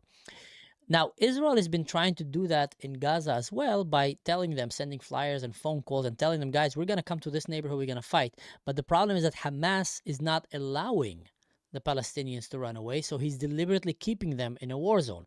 Now, you can come and argue and say, then Israel should not fight Hamas because civilians might die in the way. But then you forget to mention that there were actively Israeli hostages that are being held there. So Israel is going to bring back the hostages. Now, Hamas, if they would have released the hostages, probably the war in Gaza would have not looked like it was. They did not. They kept holding them. Not only that, they kept holding them and they kept saying, we're going to repeat October 7. Like actively saying, Allahu Akbar, Hayy Bayhawra Yahud, we're going to repeat October 7.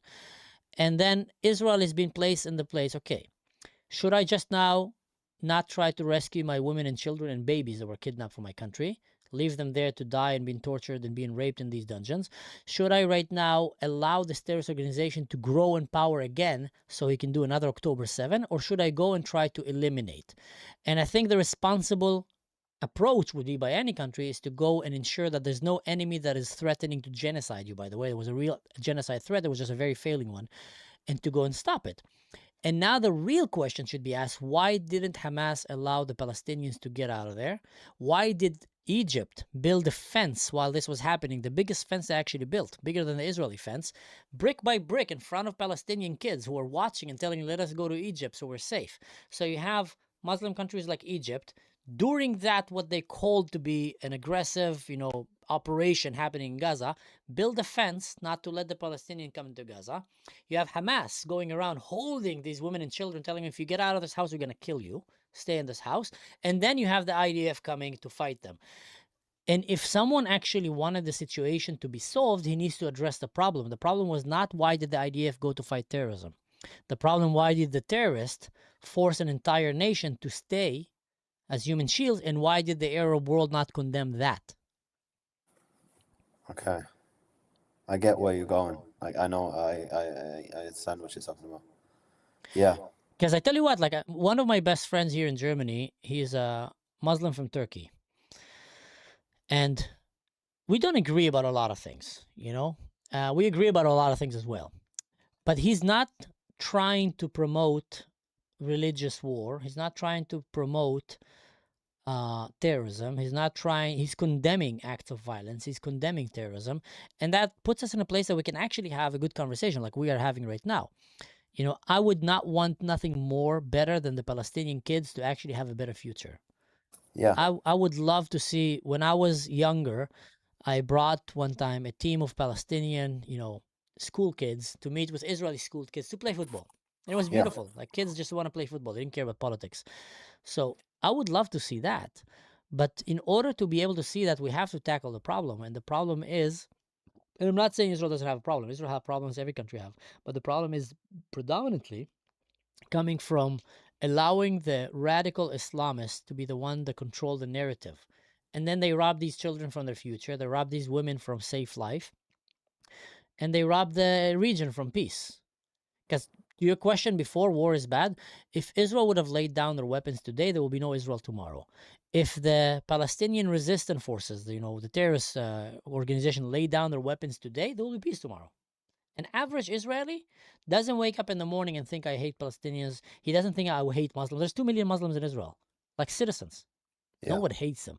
So the average Israeli would love to live in peace, but the problem is there's radicalization that teaches the other way around.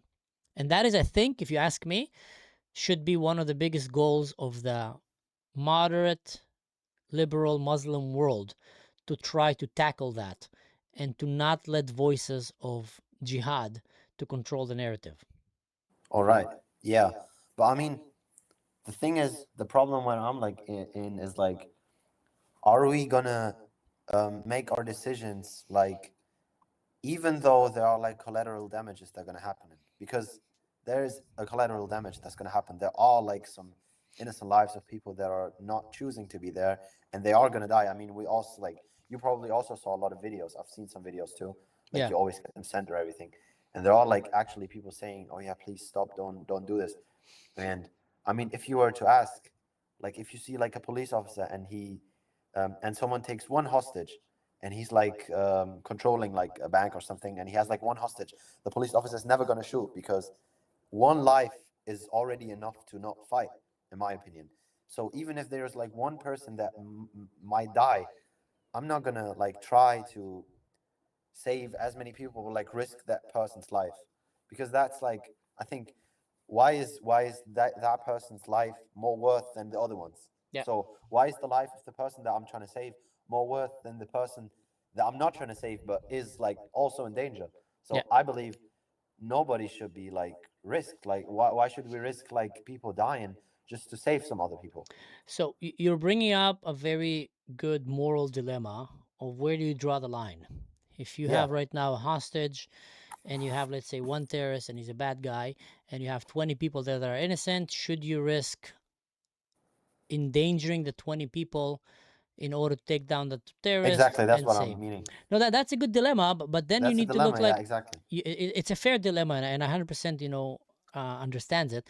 But then take for example Nazi Germany during the times of the war against Nazi Germany. Now, you can come and say Nazi Germany have very clear, grandiose intentions of conquering the world and enslaving and killing and, ethnically cleansing. So the world had, number one, the responsibility to defend from them and not let them grow in power so they can do that. And then the next thing was to liberate Germany from Nazism. Now, in order to liberate Germany from Nazism, they had to go and literally bomb the living hell out of Germany in a way that you've never seen it before, and there was not even a single war that came close to that. They literally went and bombed. Nobody was talking there. Stop bombing them, because there's German innocent kids who are being killed. Many German innocent kids died in that war, and that was the unfortunate price of war. Otherwise, we'll still be living right now with Nazi Germany in power, threatening and endangering the stability of the world. So when you look at let's say the war in Gaza against Hamas, for example. So Israel had these two options, basically, like you said. Number one, it's going to bring too much collateral damage. They're using their population as human shields. We might save some of the hostages, but many Palestinians will die in the way. Let's not do it because of that. Number two, let's not do it because trying to eliminate Hamas will lead to too much casualty. So Israel can have the option of right now ignoring it and let it happen and keep their hostages being held there and, as in dungeons and under the ground and being tortured and executed, or actually go to save them. Now, you need to ask yourself, and I'm assuming you're not married yet and you don't have children. So one day, hopefully, you'll marry and you'll build a good family and you have children, and you'll realize that if someone would kidnap your kid, you will burn the world to go and bring him down. And I think every country should have that kind of mentality. Why is that? First, because you're responsible for your kid more than you're responsible for the children of the man who kidnapped your children. That's number one. That's your responsibility as a father, as a family, is for your children. Second of all, you want to make sure it never happens again. And if your neighbor jump into your house, murder your wife, kidnap your children, and goes and take it to his house, and now he hides in the house or in the bank with other children around him, and you will not do anything to go and bring back that child and also make sure that he knows that he should never do that again, then it's going to happen again to you. And it's going to happen again. Actually, he will actually realize that this is the best way that he can fight you. So Israel is in that dilemma. Should we let it go and ignore and have it again, or should we go and finish it and make sure it doesn't happen again?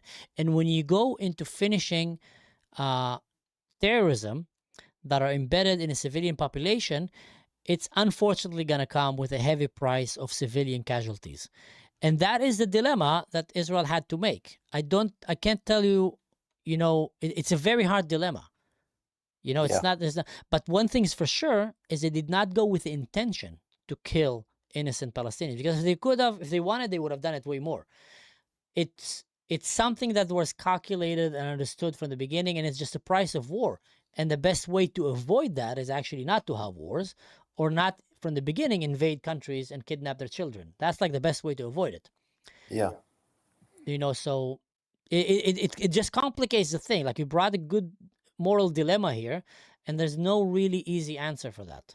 You can have many different complicated. answers.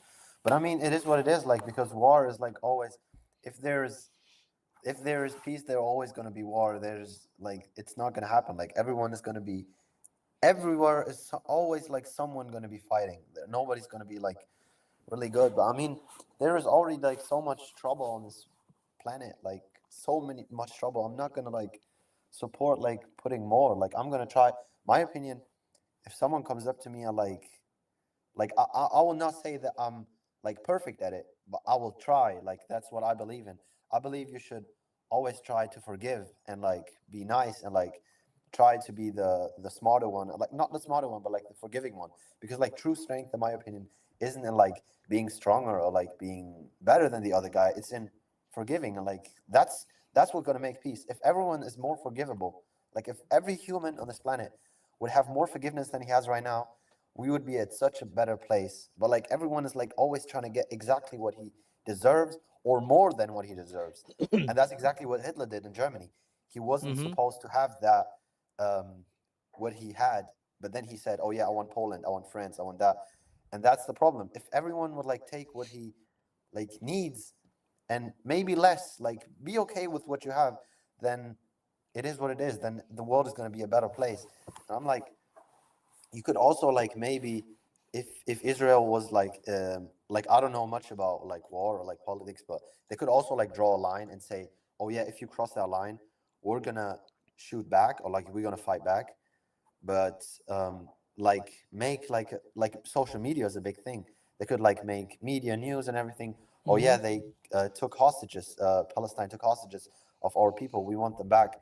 And then like every other country would like support them and like say, oh yeah, give them back. And then they would have to, because every country would be against them.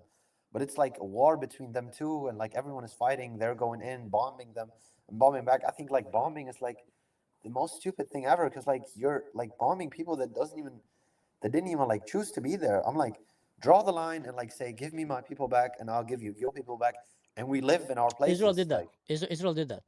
So what you're saying here is beautiful, and I agree with you that in a utopia world where both sides would genuinely want peace, That will be the best way to do it, because you will have people saying, why fight, man? Why lose my kids and your kids? Let's find a compromise. But when does this theory breaks?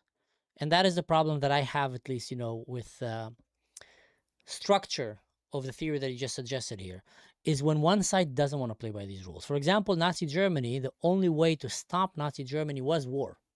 So you can come and say, wait, so the solution, war is terrible, but the solution was war. If the West did not go to war with Nazi Germany, we would probably be occupied by Nazi Germany right now because they were winning. So you had to go to war to stop them. So then you can come and take that right now for the Islamic Israel conflict. There's about 52 Muslim states in the world, Muslim countries, and they hold a vast part of the Middle East, Northern Africa, Southern Europe, they hold a vast part of our planet. There's about 2 billion Muslims in the world. There's one Jewish state that is genuinely actually want to live in peace. And they have proven. How did they prove? It's the only, between all these Muslim countries, it's the only country, if you take the Jewish state, that the numbers of the non-Jews are growing in. In all Muslim countries in the world, the numbers of non-Muslims are actually going down. So you have the Christians, you have the Yazidis, the Alawite, the Druze, basically in their numbers, it's becoming less and less coexistence and diverse, while the Jewish state have proven that Muslims live very peacefully there, their numbers grow up. Now you have one state. If by your theory, the Muslim world will come and say, guys, stop fighting them, okay, let them have this one state and we can live in peace, the war will finish immediately. We'll not have a single Palestinian kid dead immediately, because Israel have zero incentive in killing Palestinian children. So the problem starts when not all sides thinks like that. So there is right now a very clear attempt to kill the Jews, genocide the Jews, take their country from them, cleanse them from the river to the sea, and they're forced again and again to fight against that. And when they fight against that, that's when the imagery goes of dead children, dead children. But you know what? More children died in Syria by the Syrian regime. More children died in Sudan and in Yemen and in Afghanistan and Iraq by Muslims killing Muslims. But it's not reaching the media, and that is because the narrative in the Islamic world is very much colonizing still and very much invading still and saying we want to take Israel. We don't want them to have Israel. And with that mentality, you're never going to reach that place. If they would change the narrative and say our narrative is actually to stop wars, then all of a sudden they'll start focusing their effort about Sudan, about Yemen, about what's happening in Libya, about what's happening in Kenya, what's happening in Afghanistan, in Iraq, in Iran, what's happening in Syria, in Palestine. There's so many problems that are happening where it involves atrocities against humanity, against women, against children, and most of them are actually happening by Islam to Muslims and to Christians in the Muslim world, full on ignored. The focus is on Israel, and that's because the incentive behind it is not pure. The incentive behind it is actually wanting to eliminate the Jewish state. So that will always leave Israel on the defense. And that will always leave Israel ready to fight. Because if they don't, they get annihilated. And that's what I mean. It's not an honest discord, not by you, but I'm saying it's not an honest discord that are coming by the people who are causing the conflict around. If they will change, then your theory will be beautiful. Because then, why should I go and fight a Syrian? Why should I go and fight a Palestinians? Why can't we make a restaurant one next to another? I make a hotel, you make a restaurant. I send you clients. They go eat. They come sleep at my place, But that's not the case. Okay, but then I would love to ask you something, because maybe my knowledge about this, about history, is not that as good. But I would love to know this. So I'll try. There was the Holocaust after while the Second World War, and after it. So most of the a lot of the people from Israeli people, Jewish people, they flew away. Some people to Albania, some people to the US, some people to South America, like Argentina or something. And basically, to that time, I don't remember quite how big it was, but Israel was less bigger than it is right now. It was a small state next to Palestine, and Palestine was not big, but bigger than it is right now. So, and there wasn't big of a war. It was a small thing. It wasn't talked about a lot. Nobody was talking about it because there was somehow peace. But then, from what I know, it's it started that people were trying to have a state. Jewish people tried to have a state because there were a lot of Jewish people, and they were spread across the world. And they said, oh yeah, we want a place where we belong to. Yeah. Like, and they said, oh yeah, it's the Holy Land. That's where we belong to because it's like in the book, in the Torah. I don't remember. And yeah, that's why they said, oh yeah, that's our place. We want it to be big enough for us. And basically, to that time, Israel was like small, and Palestine was big. And now, if I've seen like a couple of videos ago, like Palestine exists like of a small piece and the Gaza Strip, and that's basically it. And the rest of it is Israel. So I don't quite understand how it is that Palestine wasn't accepting that Israel is there, but if they weren't accepting that, then Israel would like just like make the border and like say, oh yeah, this is our place, don't come to us. But how is like Israel then getting bigger? Like because like if like for example, I might be not true on this, but that's why I'm asking. Like Germany wasn't accepting how big they were in the before the Second World War, so they got Poland, so they went to the Soviet Union, so they went to France, and Germany got bigger.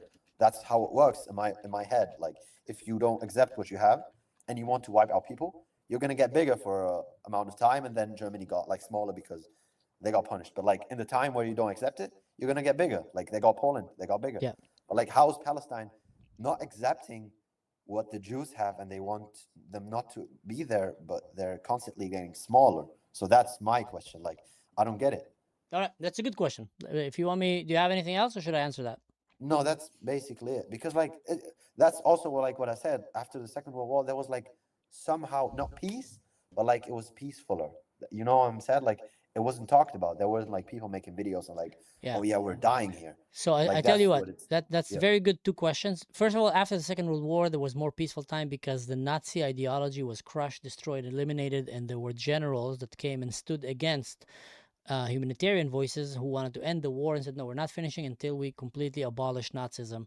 And then Germany was actually able to grow from the ashes and become one of the greatest countries. We live in Germany, both of us. I think it's a great country. Same with Yeah. Japan, for example. Japan was brought to its knees with Nagasaki and Hiroshima bombs to the point that they completely, their ideology of being a supreme country and enslaving and killing, they did terrible things, Japan, back then to the Chinese, completely was humiliated, crushed, and then from that ashes it was built.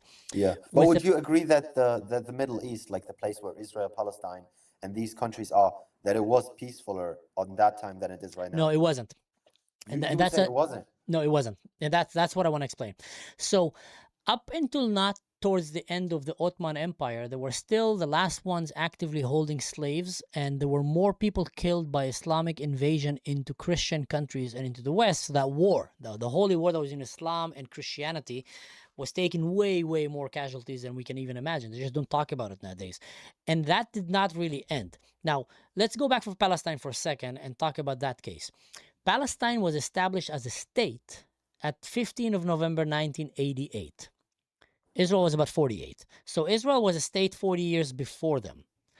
So there was no Palestine as a state. There was just a land that was named by the Romans as Philistine, and it was named in order to mock the Jews because the Jews rebelled against them and they crushed their temple and exiled them, and they took the name of their enemies, the Philistines that came from Crete.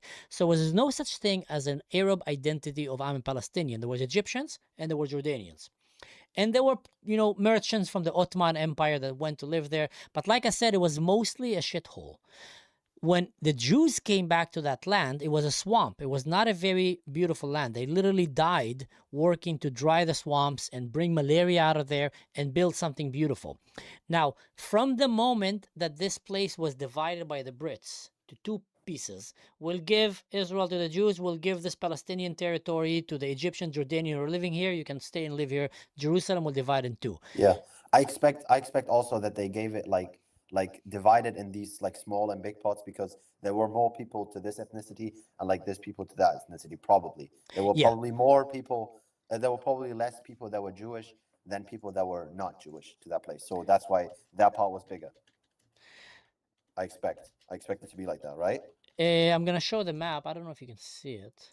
Because I've seen that old map, and like Israel was like really small. That's why I'm wondering, because Israel is like right now way bigger than Palestine is. No, you're talking about what happened after the Nakba, what they call the Nakba, when many of the Palestinians tried to kill the Jews, failed, fled, and then came back, and it couldn't come back to where it was. And that was the main thing that actually grew Israel bigger in terms. So I'll explain to you what happened there. So the Brits came and said, okay, that's part of Israel for the Jews. That's part of, Palestine for the Muslims that were living there, the Jordanian, the Egyptians. Guys are okay with that. The Jews said, yeah, we're fine with that. Thank you. The Palestinians back then said, no, we're not fine.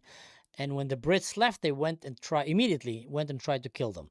The Jews fought back, and the Palestinians lost. And then they came and again tried to come and kill them all the way. I'm an Arab. I come from that region. My grandfather received a memo from, back then there was no emails, it was just kind of someone sending a letter or, a radio message, and they were going village by village. And the memo was this: in about a week or two, the Arab Muslim nations are going to come here to kill all the Jews from the river to the sea. It's going to be a war zone. So we recommend for you, go back to where you came from. That was the memo. If you came from Lebanon, go back to Lebanon. If you came from Syria, go back to Syria. If you came from Egypt, go back to Egypt. If you came from Turkey, go back to Turkey. Stay there for a few weeks until we finish annihilating the Jews, liberating the land, making it whole Palestine, and then you can come back and take your place and even take their place. So their houses, their villages. So many of what they call today as Palestine, because again, there was no Palestinians. That came at 88. So the Arabs who were living there, the Egyptians or Jordanians and etc., they came and said, okay. And they left to where they were in hope for the Arab leaders and armies to come and genocide the Jews. Think about it that way. That was the biggest population of the Jews after the Holocaust in Europe. So they were all rounded in concentration camps in Poland, in places around Germany, and they were being executed. Now they're all rounded in Israel, and now there's another genocidal attempt on them. The Jews won. My grandfather came and said, I'm not leaving. And him and many other Arabs that lived there actually chose not to betray the Jews' neighbors and actually say, I'm not going to murder them. Some of them just stayed idle. Some of them came and said, I'm going to fight beside them to protect them. My family, my grandfather, they stood actually beside the Jews. So when that attempt to come and genocide them failed, Israel, who won the war against these 7 Muslim army invaders, went and established borders to protect itself from another attack that was coming. And these borders went and covered some of these places that the Muslims were living that they ran away from. So when they came back after the war, they came and said, hey, you guys won, that's not fair, but we want to go back to where we live. And Israel told them, F you. You just tried to murder me and my family. I'm not letting you back here. I can't trust you. You showed me that when I trusted you, you went behind my back and tried to literally annihilate. Now, also put in perspective another thing that people ignore, and that's one of the bigger problems I think that a lot of Muslim countries don't respect today. The Jews are very serious about never again. In the Holocaust, they were almost extinct because they didn't have an army, didn't have a country. So they said never again. So when they went to Israel, their first experience with their Arab neighbors was another extermination and another betrayal of trying to murder them. That's through their perspective. So they came and said, no, we're not letting you. If you're a Muslim and you left the country in order to bring invaders to come and kill us, stay there, go back to where you went. You went to Egypt, stay in Egypt. You went to Jordan, stay in Jordan. If you stayed here, and you did not try to murder us, you're welcome to stay here. And they gave them citizenship. So that is what many times is often ignored. Arabs in Israel have better quality of life than Arab in Egypt, Jordan, in Lebanon, and Syria. Better quality of life. They can go and they can be in the Supreme Court. We have Arab Muslims in the Supreme Court. They can be scientists, they can be officers in the army, they can be school teachers, lawyers. They have all the rights like any citizen. No one comes and says, they say you're an Israeli. No one comes and says you're an Arab standing in a different line. They have, signs in the bus stops and etc. And that narrative of frustration over loss and defeat started fueling what they called later on a Nakba and trying to blame Israel for what they tried to do. And that is what you see today. Okay, the Jewish state is growing bigger because that particular place where that happened, that's when they ran out and Israel told them, you're not coming back. And then Israel established the borders that we have today, which is basically canceling what the Brits went and divided, which I understand as well. They come and say the Brits made a terrible idea. They left us neighboring here with people who want to genocide us. We can't live among them. The ones who don't want to genocide us are still here. We're going to give them blue passports, they get social insurance, they get health, medical, everything like Israelis. And that is why there's about 2 million Arabs in Israel living today, Muslims, and their numbers are keep growing. But these Palestinians, which later on identified as Palestinians, back then, like I said, with Jordanian Egyptians and Turkish and Egyptians, they're not part of the deal. You guys tried to kill us, you're out of them. My grandfather didn't, he stayed, we're part of the deal. And I hope that answered your question, because it's not exactly accurate. You're right about it. Israel is bigger today than it was in 48 in terms of holding the land, but also look at it in a bigger picture. There's no such thing as Palestine. So there's Jordan, there's Syria, there's Lebanon, there's Egypt, and there's Libya and other countries. They're still as big, if not even bigger than Israel. They're still way bigger. The only But I mean, Jewish state remains the right now problem is intact. what I'm thinking of is like, why do we have to give the thing like a name? Why do we have to name it Palestine? Let's forget like about the names Israel and Palestine. I'm just talking about no, like forget the names. Just think about the if I live in a place, if I live where I am right now, I'm not thinking I live in Germany. I live at my home. Like this is my home. And the thing is, forget Germany. I'm not talking about someone coming in and like taking Palestine and making it Israel. I'm talking about someone living in a place and like someone coming in and like making my home not my home no more. Like the people that live in Palestine, I'll say, they don't care about living in Palestine. They care about living in their home. And like people are like coming to their home and like saying, "Oh yeah, this is not your home. This is my home now." So that's what I'm like talking about. Like I don't because you said, yeah, Palestinians they identified later on. Yeah, they could. I mean, you're true with that, but I don't really think the people that live there care about it like being named Palestine. They just care about their home and their land where they live in. They just want to live in most of them. Like a lot of the Well, people 2 million of them. more. Yeah. Yeah, but like a lot of people also just like live, have their animals and like live with their families alone. And I've seen like some couple videos that were like really sad, and I had to cry to be honest. Like I was like really crying when I saw like people like going there and like crushing like the houses down, even though they were like it was like a house on a hill, like nobody near it, and like it was like just built down, like nothing. There was like nothing left of it, and that's like these people. These are like the last people that care about it. These people exist in Germany too. They are like probably in the mountains. They don't care about anybody at all. They're just like living in the mountains with their animals, drinking milk, eating like they're just like living with their family. They don't care about the country at all. They're just living there, and somebody's like coming and like saying, "Oh yeah, this is not your home anymore," and that's why I think it's like a little bit sad.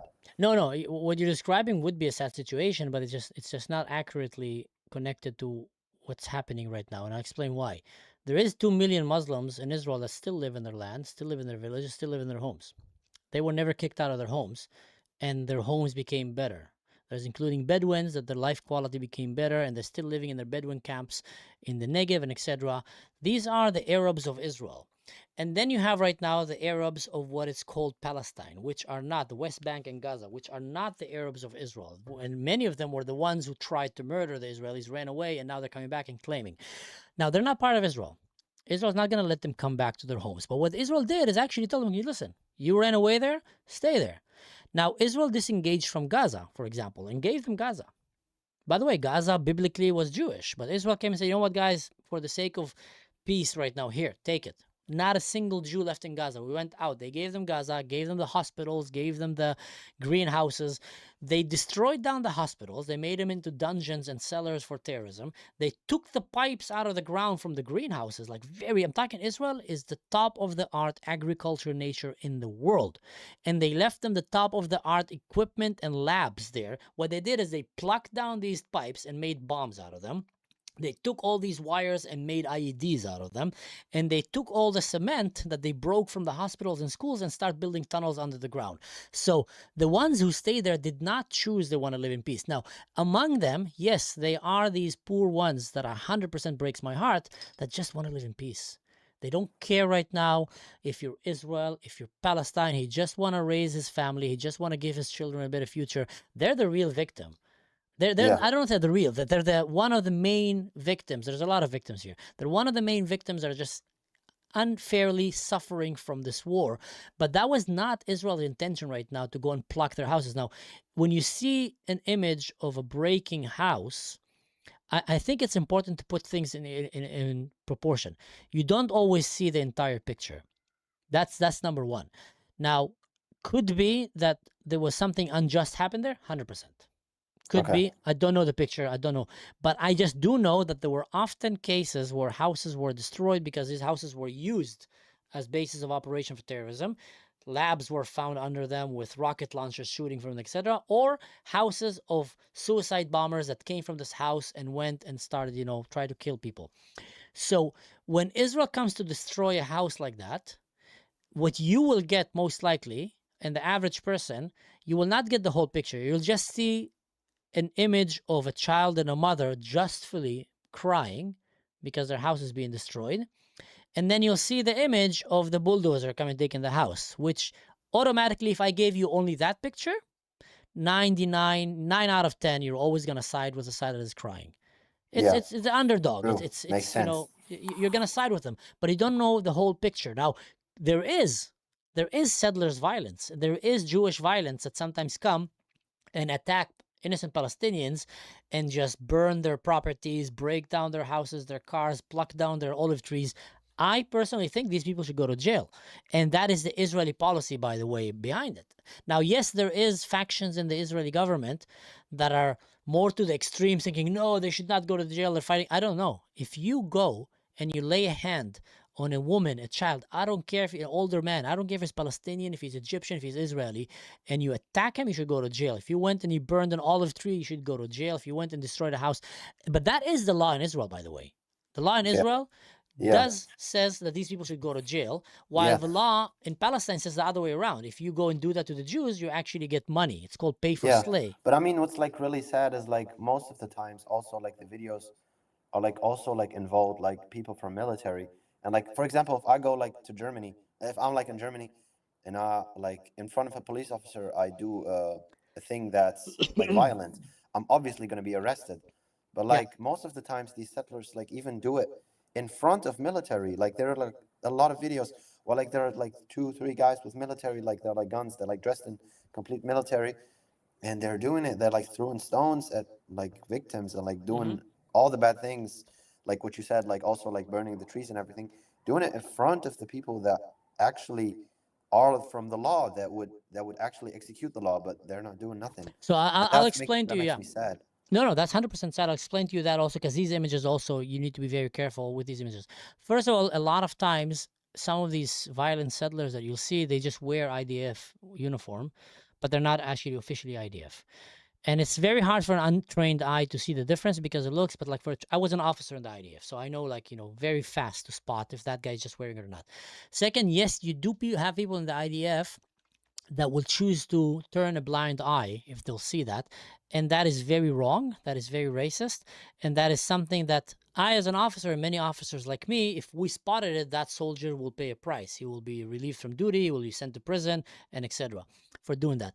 Now, often what you do also, and that's where the image gets complicated, is like, again, you do not see the full picture. Let's say right now, there was a big commission there between Palestinians and Israeli settlers. Farmers and settlers started fighting, arguing, shouting about a passage where a tree is or something like that.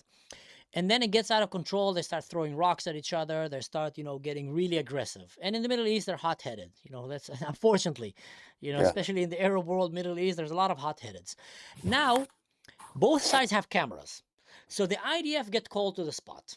IDF comes to the spot, and in the beginning, and I know because I was in these places, you come and the first thing you see is a bunch of shabab, like young guys, and a bunch of Israeli guys, Jewish guys, fighting.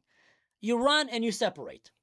What's happening here? And then people start throwing rocks and shouting and this, and you put the gun in the air and says, everybody calm down, because you're afraid. You don't know if you're entering right now a terrorist situation, an ambush. You don't know if you're entering a violent situation that can easily escalate.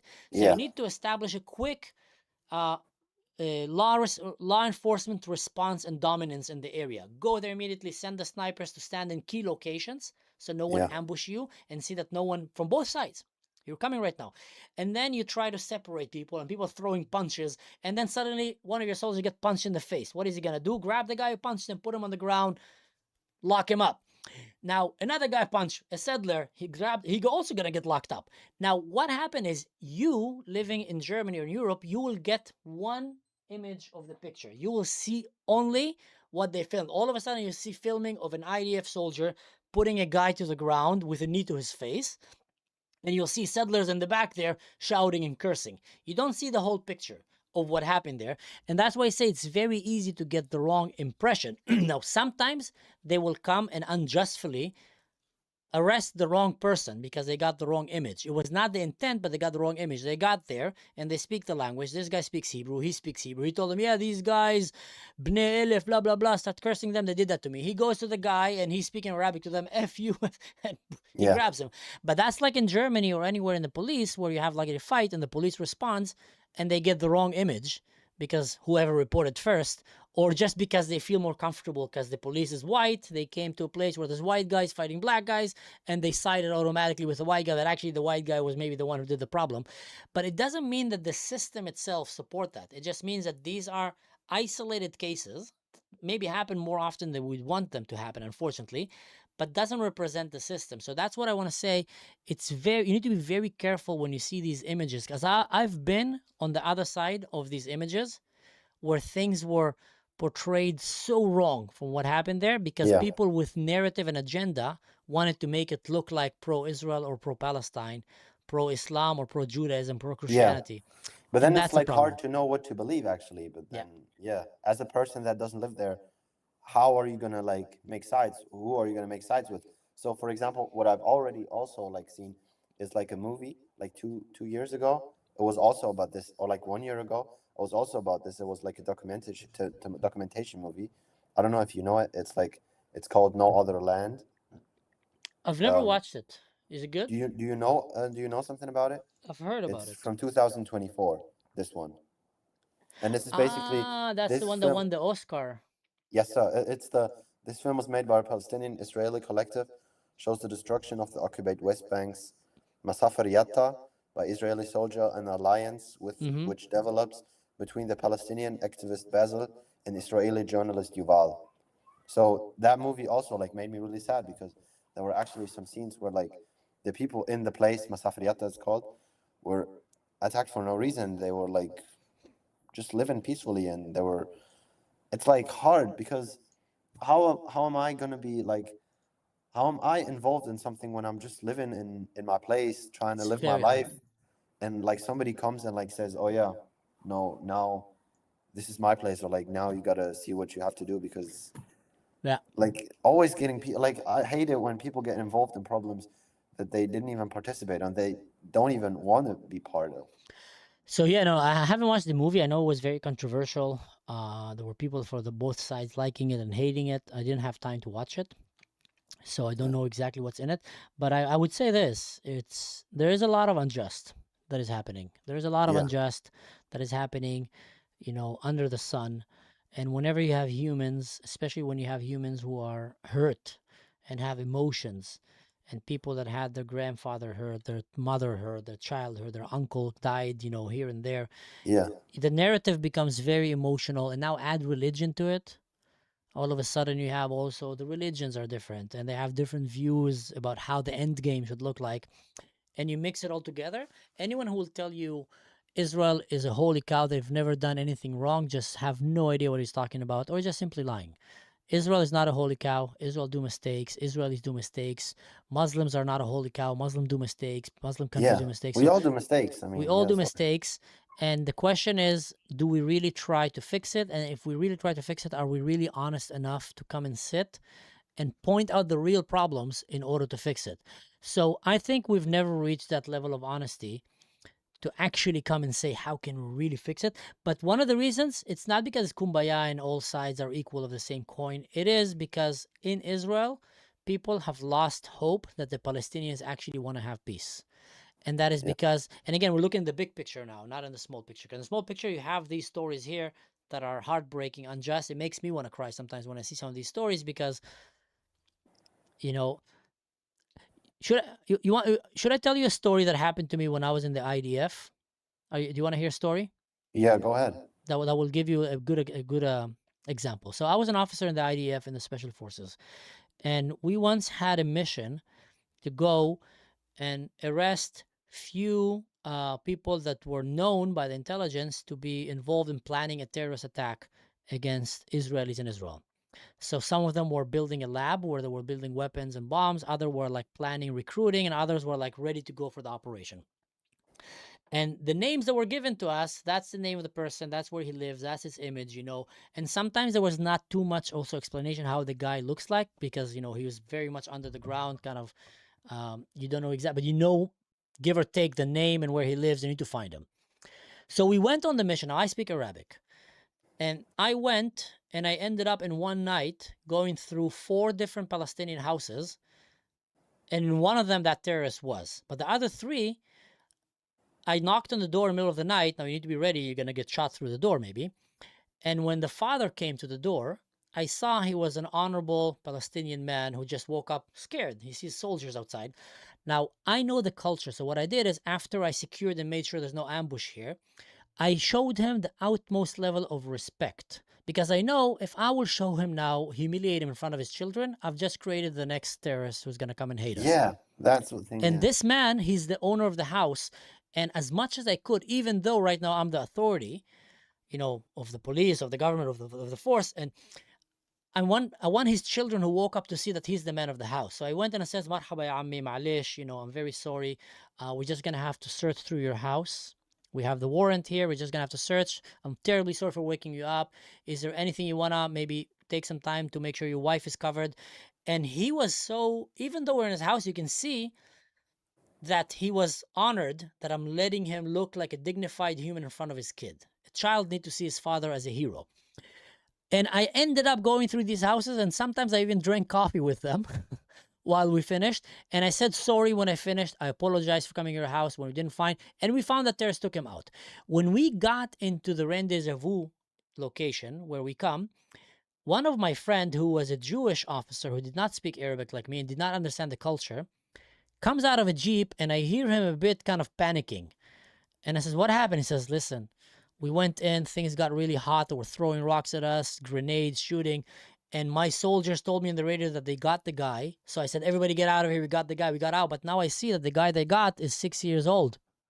Oh my God. So I look at him and I says, "Are you stupid?" He says, I didn't see it. Like the soldier was panicking. I don't know what he was thinking. So now they have a 6 years old with them. And they're about to go to the briefing with the intelligence to tell them that's the guy. And he's super afraid because he arrested. So I said, "Let me fix this."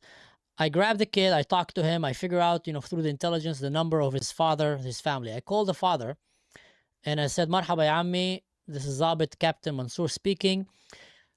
We have your kid here." And I hear the mother in the background screaming, crying. He's, "Yes." And I said, "There was a terrible mistake. His name is Ahmed. The other guy, you have another son named Ahmed?" "Yes." Surprise, surprise, very common name in the Muslim world.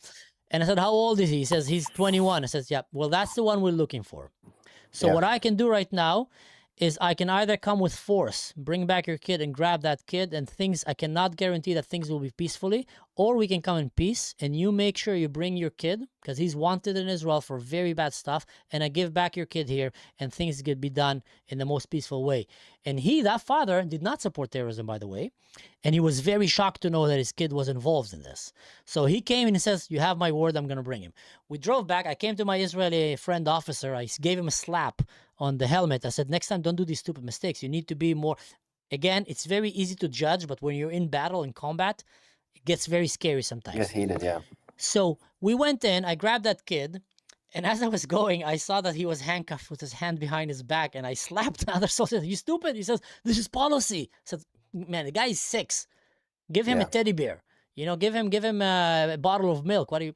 So again, it didn't come from a bad intention. Now, if a camera would have caught this, it would have looked like Israel is kidnapping children. But no, it was not the case. It was just a very messy situation where messy and inhumane things happen so fast under pressure, and people just sometimes are just confused. So I went and I brought that kid to his parents. The mother was, you know, screaming and crying. She was thankful. I grabbed the other kid, handcuffed him, put him back in the car, took him out. and gave him to the Israeli intelligence, who later on led to capturing one of the biggest underground suicide bombing vests and planning in the area of West Bank. They were about to execute 4 terrorist plot. Were going to 4 different buses. We caught them live, going to these buses with explosive, about to blow themselves, killing about 200 people, making about more than 400 families, as victims of terror. And who knows what, igniting another war that will come completely at their village, and then you'll have like a Gaza 2.0 there. So all of that was stopped.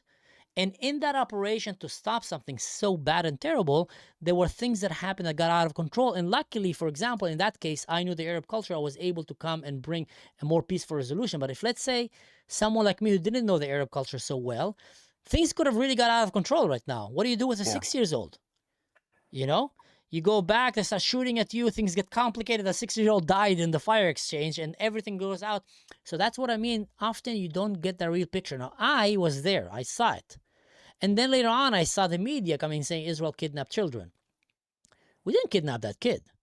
It was a mistake that happened and we brought it back. So that's what I mean is when you've been through what I've been and you've seen so many times these stories close hand, you realize how complicated the situation is, how we have good humans on both sides, but how they're overrun by bad people, bad players that keep doing mistakes, and also, most importantly, amplified by bad actors with a camera who want to show one narrative of the story. They want to portray all the Palestinians are monsters, which is not true. I've met wonderful Palestinians. Or who want to portray all the Israelis as apartheid, occupiers, which is far from being true, and the facts on the ground. So, and again, sorry for telling you a long story, but just wanted to share that story with you.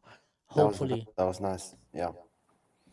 Hopefully. But yeah, I mean, like, it's really complicated. I mean, it's like also like really hard to say who's the bad and who's the good in a war, because I mean, war is like always hard. I mean, how are you gonna say this is bad, this is good?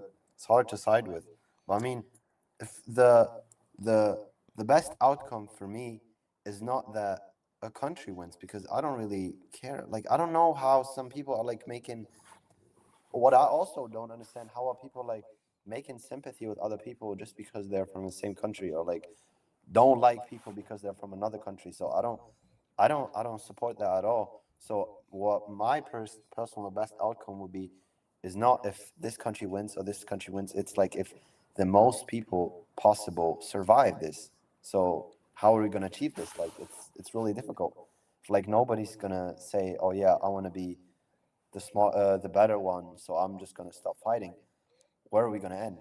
Like, how is it gonna end? You want to hear my honest opinion? Yeah. I think it will end when religions will stop wanting to force other religions to convert. That's number one. Live and let live. So, for example, Christianity was super problematic when they were going in the Crusades times. And do you think it's a religion thing? Because I think it's a lot also like a ethnicity and country thing. I think it's a lot because some people just like are from a certain country and they say, oh yeah, you're from another country, so I don't like you. I get the religion thing, but I don't think it's just this one. No, it's not just. I think it's playing to both. I think it have a very strong religious aspects, where it have also a very strong, ethnical, physical kind of borders aspect. We're football team A, you're football team T. We must hate you. We need to win against you. Yeah. And you have, but what I'm saying is, take for example Europe. Why is Europe, so successful? Is because after World War II, they basically abandoned the idea to invade and colonize other cultures and force them. The Norwegians are not thinking, oh my God, look at the Danish. How can they eat the brötchen in the morning like this? I can't hate it. We need to invade Denmark and force them to start making bread in the bakeries like this, or we're going to kill them. The Germans or the Dutch people are not waking up and saying, look at the Germans, they don't eat stroopwafel. We need to go and kill them now. They need to adapt our culture. They're actually very happy having different cultures. So that way, when you travel Europe, you can get a German experience, you can get Swiss experience, you can get Croatia, you can get Italy, you can get a different Spain. Yeah. But they live very peacefully because they stopped wanting to force and change and conquer one another. in the Middle East right now, there is still all the time an ongoing agenda to conquer and basically subject and change one another. And that is mostly driven by religious and, call it ethnical background. And that is, I think, the day that they give that up, then you're going to have the Middle East becoming way more powerful than Europe financially, because it's going to be a beautiful place. So you need to get rid of that. That is the number one problem here.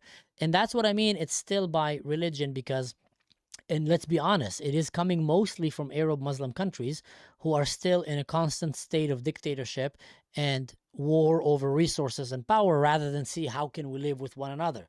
You have Iran, you have Saudi Arabia, you have Turkey, you have Lebanon, you have Egypt, you have Syria.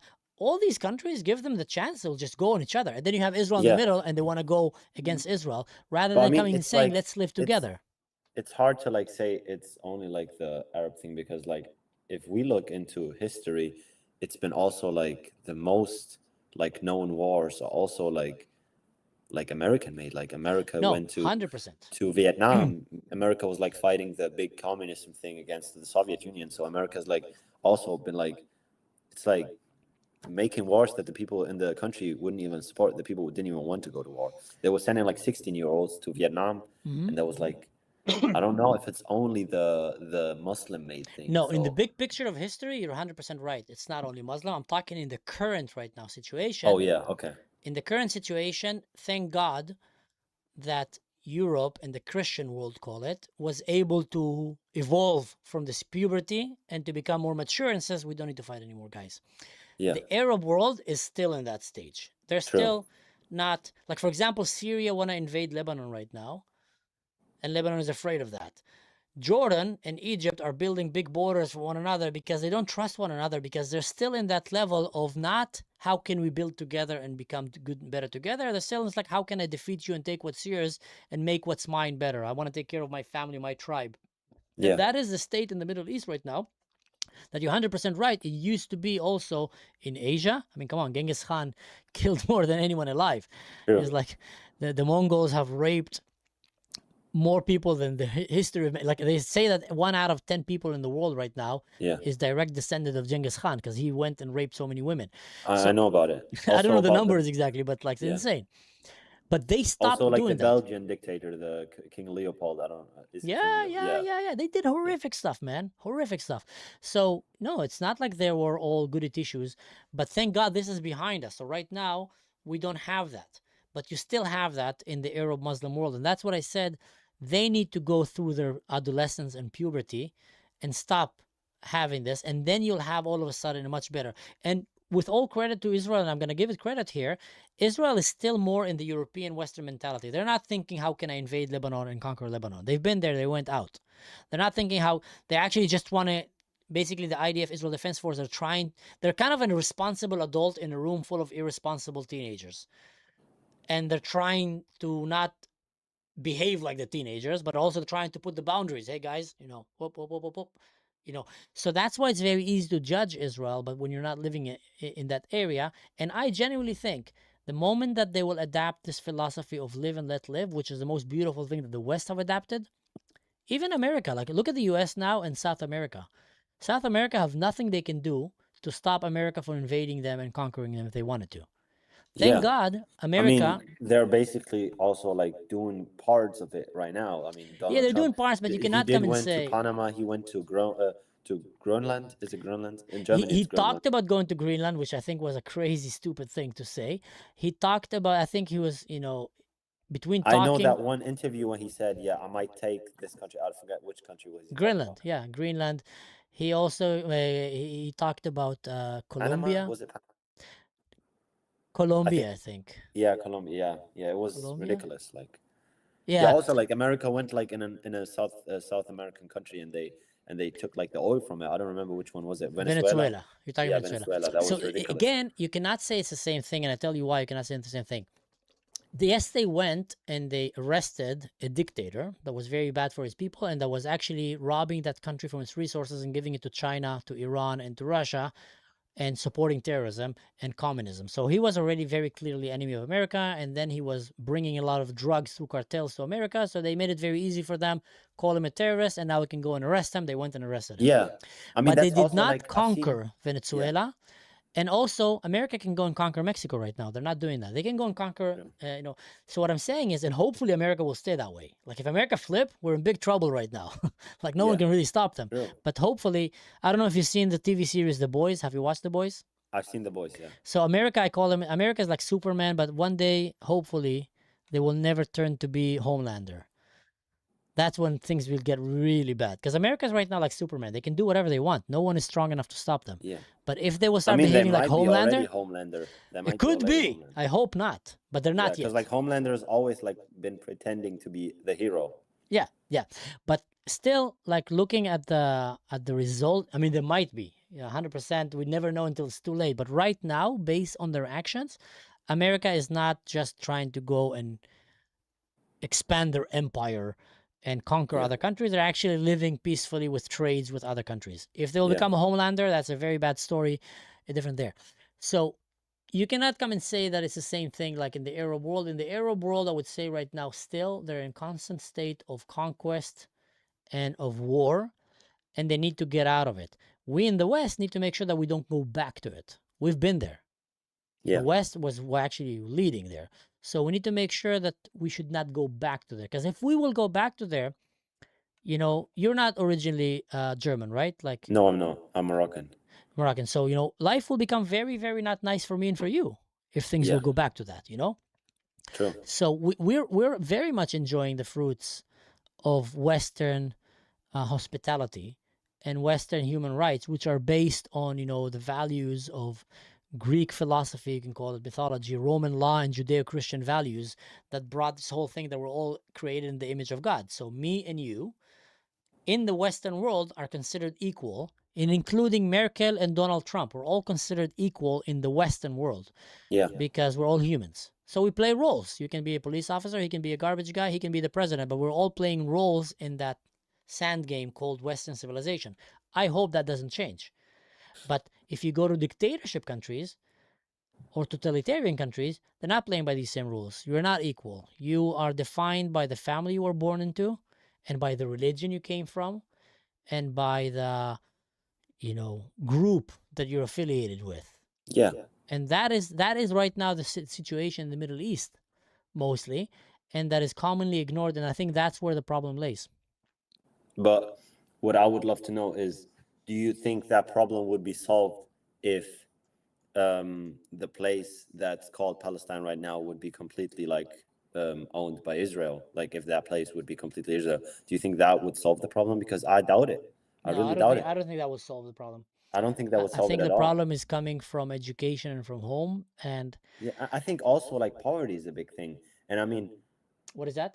The poverty. I mean, like the people did not choose to live that lifestyle, like live poor and everything. I mean, the West is also just, we both are just living this good life that you just said, like living a good life because, I mean, Germany is a rich country. America lives a good life because America is a rich country. I mean, these countries that we're talking about, like, for example, Syria, I mean, Palestine, Israel's like, I don't know, it's pretended to be rich, but like Palestine is a poor country. Lebanon is a poor country. They're all poor countries. So the people have like a bad standard to live in. I think, yeah. And they're basically been exploited for a long time by Western countries. Like also like Morocco, where I'm from. Morocco was a colony. Algeria, the neighbor country, was a colony of France. Like we were the African place, like we're colonized the whole time. So I think poverty is also like a big thing why they are living in that misery right now. And I would love to see everyone have a good standard life that he hasn't to fear like being treated bad. Like that's what I would love to see, because I'm luckily living, I could like wake up in the morning, drink my milk, get my meat like everywhere, like it's a good life. And I would love everyone to have that, because it's like, it's ridiculous that some people, it's ridiculous that even like a company like Nestle is saying that water is not a human right. Like that's ridiculous. I would love to that every human being has a right to live a good life. So that's ridiculous what is happening right now. And I don't know if war and like one side winning is going to solve that problem. I doubt it. So here's the thing. I agree with you, but I don't agree about one thing. 100% poverty is a key factor that is often used by evil regimes in order to bring radical recruits. It's very easy to recruit someone who's extremely poor and who's suffering and come and blame something on that. You're poor, you're suffering because of the Jews or because of the West or because of that, and then come and join the fight against them, and then you bring him some verses and he goes and says, I'm going to go jihad. So it's much easier to recruit someone who is living in poverty than to recruit someone who have a good life, who have too much to lose. Yes, 100%. So poverty is, the question comes now is who is benefiting for poverty. Now let me give you, for example, the story of Gaza. There's about more money, billions of dollars invested into Gaza than into some countries after World War II to reconstruct them. And that money, if it was used properly, then the Gazans had the chance to become the next Singapore, for example. They could have invested it in education, in scholarship, in science, in high tech, in medicine, in hospitals, in theaters, in plays, and in parks, and in, you know, culture. They would have been really rich. They've got so much money. We're talking about in the 40 to 50 billions dollars, like, dropped there. It would have been right now a mountain of dollars that you would have seen. So that money was not actually used to give it to the people, because if you would have given to the people, then the Palestinian Gazans would have had jobs, would have had education, would have focused right now on success, opportunity. You can be right now a little kid, and you can have right now study programming, study computers, studying agriculture, become a scientist. One day you make an invention, you bring your whole family out of poverty, you bring a lot of pride to your people. That guy will not be so keen to go now and, you know, join a militia and go fight. So who will benefit from having Palestinians super educated? Israel will highly benefit from that, because you have right now educated people that don't want to kill you. The neighbors of Palestine, will, you know, Egypt and places of Jordan, etc., will benefit from that. Who will not benefit from that? The terrorist organizations, because now nobody will want to go to terrorism because they want to go to college. So we know that the money was given to Palestine. We know that the money was stolen and used to build bombs and bunkers bigger than the Metro in the UK, like bigger than the metro system in the UK. That's how big the bunkers were. They did not allow a single Palestinian child to hide in these bunkers. They did not allow a single Palestinian child to hide in these bunkers. And they went and used all they have to recruit poor, uneducated Palestinian kids into future, growing them to become terrorists. So definitely you're right about the fact of, you know, poverty and etc. One second. I'm getting a phone call here.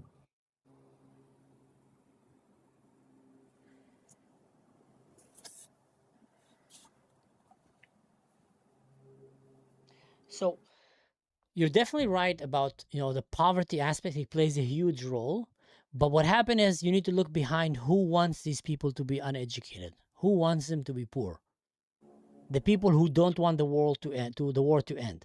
Now you can come and say maybe there's people in the Israeli government that also wants that. Maybe there is people that actually wanted to see that we bring the worst out of the Palestinians in order to justify later on demonizing them and saying you can never live with them. There might be people. I'm not going to say no. But is it the official policy of Israel? No, 100%. Is the average Israeli want to see that? No, 100%. The average Israeli would actually love. I grew up as a kid where my father used to take me to Gaza to eat fish in the restaurants, and they had the most beautiful beaches. I remember literally going there, and they had beautiful fish restaurants, and I would go there as an Israeli, and there were Jews going there. There was no checkpoints, nothing. And they would come to Israel, to Tel Aviv. They come to my town a lot to swim in the Red Sea. So there used to be days like that.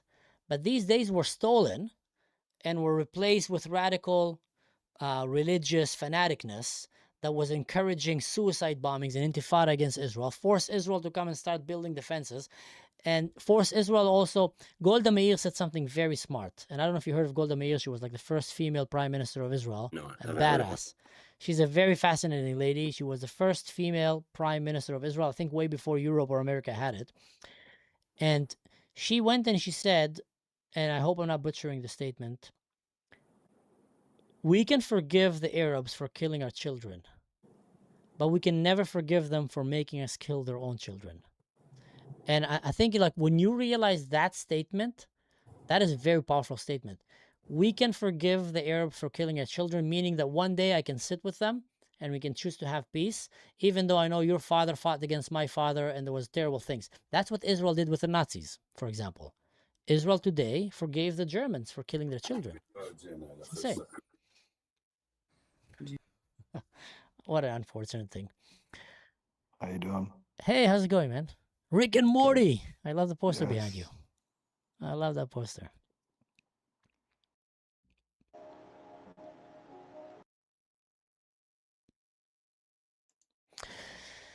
All right, guys, I think that was a good conversation. Whoever stayed until the end. It's a shame I didn't get to send him. Maybe I can. No, I can't. I didn't get to send him my YouTube channel.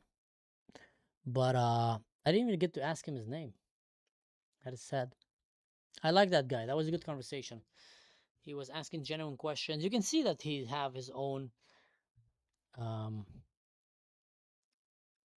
he's coming from one angle. You can very clearly see that he's coming from one angle, which is very understandable. You know, he's a Muslim and he's grew up in a Muslim house. He comes from a Muslim country. So I come from Israel, so I'm coming from one angle as well. So that's undoubtedly there. אבל נכון, Ketty, was a good conversation. But I think he stopped it because someone walked into his room. That tells you a lot. Tells you a lot. If he was afraid that his father will see that he's talking to an Israeli, that tells you a lot.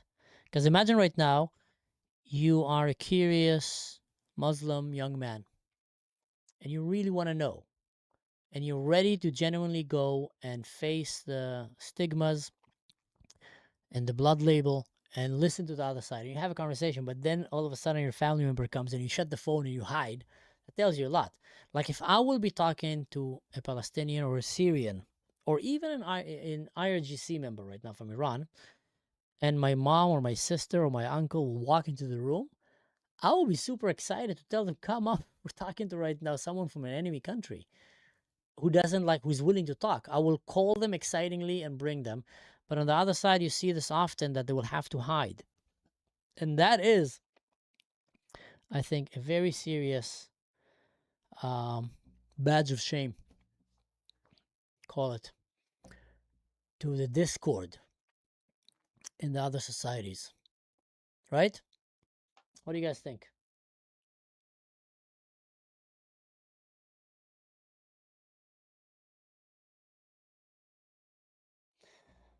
Falconese is saying, in 1 hour, I really appreciate of the kid. I predict he's leaving Islam. If he is Muslim, thinking and listening is a good sign. Dead Seal Scroll.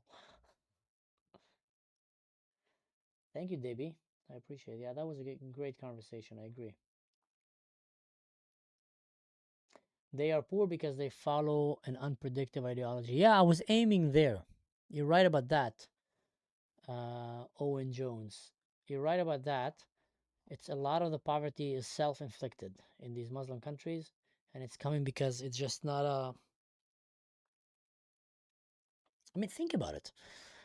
The only time people were starting to get rich outside of being part of an oligarchy or part of being part of a lord family, noble and royalty. Back in the days, you would only get rich if you're part of nobility, royalty, or oligarchy. You did not get rich because you were a farmer or a peasant. It's like the chances were almost unheard of unless there was a coup, and then in that coup you went, you killed the people who were ruling, and then divided between you, and then you became the next royalty, and then your children will be rich for generations to come until something else will happen. Will shake the foundation of the system. And when the Industrial Revolution came, mixed with the Judeo-Christian Western values of equality and science, all of a sudden, we started living in this beautiful, unimaginable reality where you can become rich starting from nothing. You can be Elon Musk living in your parents' basement in South Africa and you become the richest man in the world living in America. You can be Jeff Bezos. You can be someone, I don't know what. You can be the General Sanders who made Chick-fil-A, and only at the age of 65 you start a chicken company that makes really good products. I've never tried it. Not Chick-fil-A, Kentucky Fried Chicken. And you become one of the richest men in the U.S. So all of a sudden, an opportunity have come where people can break through the chain and can make a name for themselves. That is non-existent in most non-Christian, non-Jewish, non-Western parts of the world. Almost non-existent.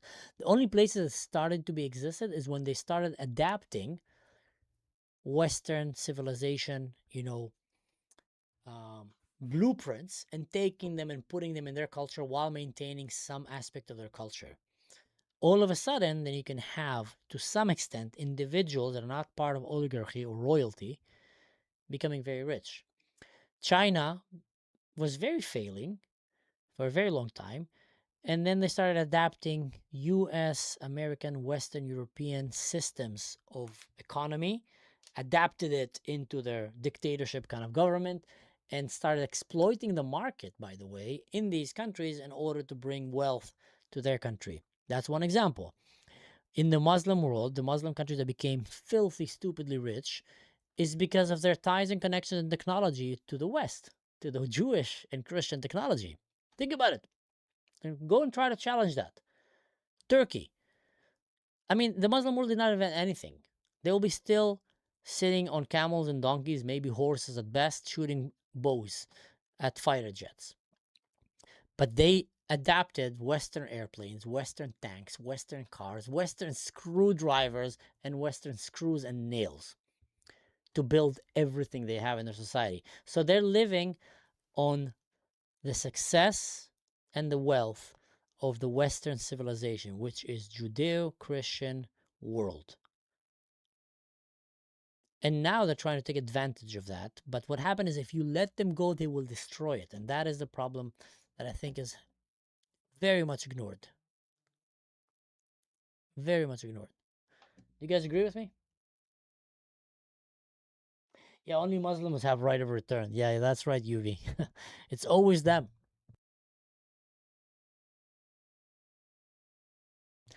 It's always Muslims who have the right of return. And it's always Muslims who own that land that they didn't own, that they invaded at first. Tofu China is a weird case. Red Block 240, best Volvo, now Chinese junk. All right.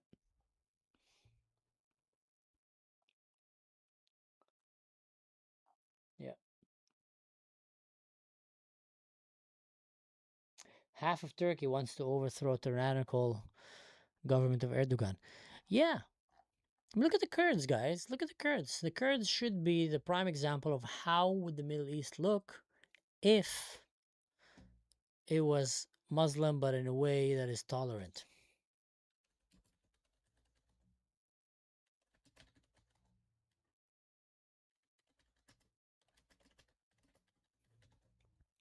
You know?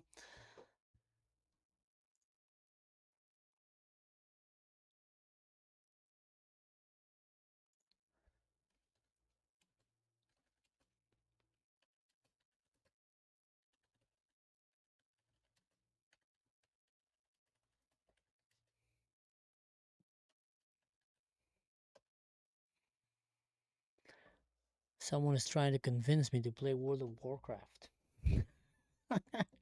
No way, man. World of Warcraft is a bunch of Teletubbies jumping. If you want to play Neverwinter Nights. Play some real Baldur's Gate 3. Don't play World of Warcraft. It's like the cocaine of people who want to play RPG games. There's a bunch of Teletubbies jumping with semi-complicated mechanics that are not even remotely as close and complicated as D&D mechanics. And yeah, it's just super addictive because the moment you finish one quest, you have 7 other quests that are right in front of you. So you don't really need to work hard to go and look. So it's like it's an addictive Teletubbies version of D&D. I'm trashing it. All right, guys, listen up. I'm gonna finish now. That was a good conversation. I will try to jump later on in the evening to give some breaking news and analysis of what's happening right now in the Iran war, Israel, Lebanon, etc. But until then, stay safe.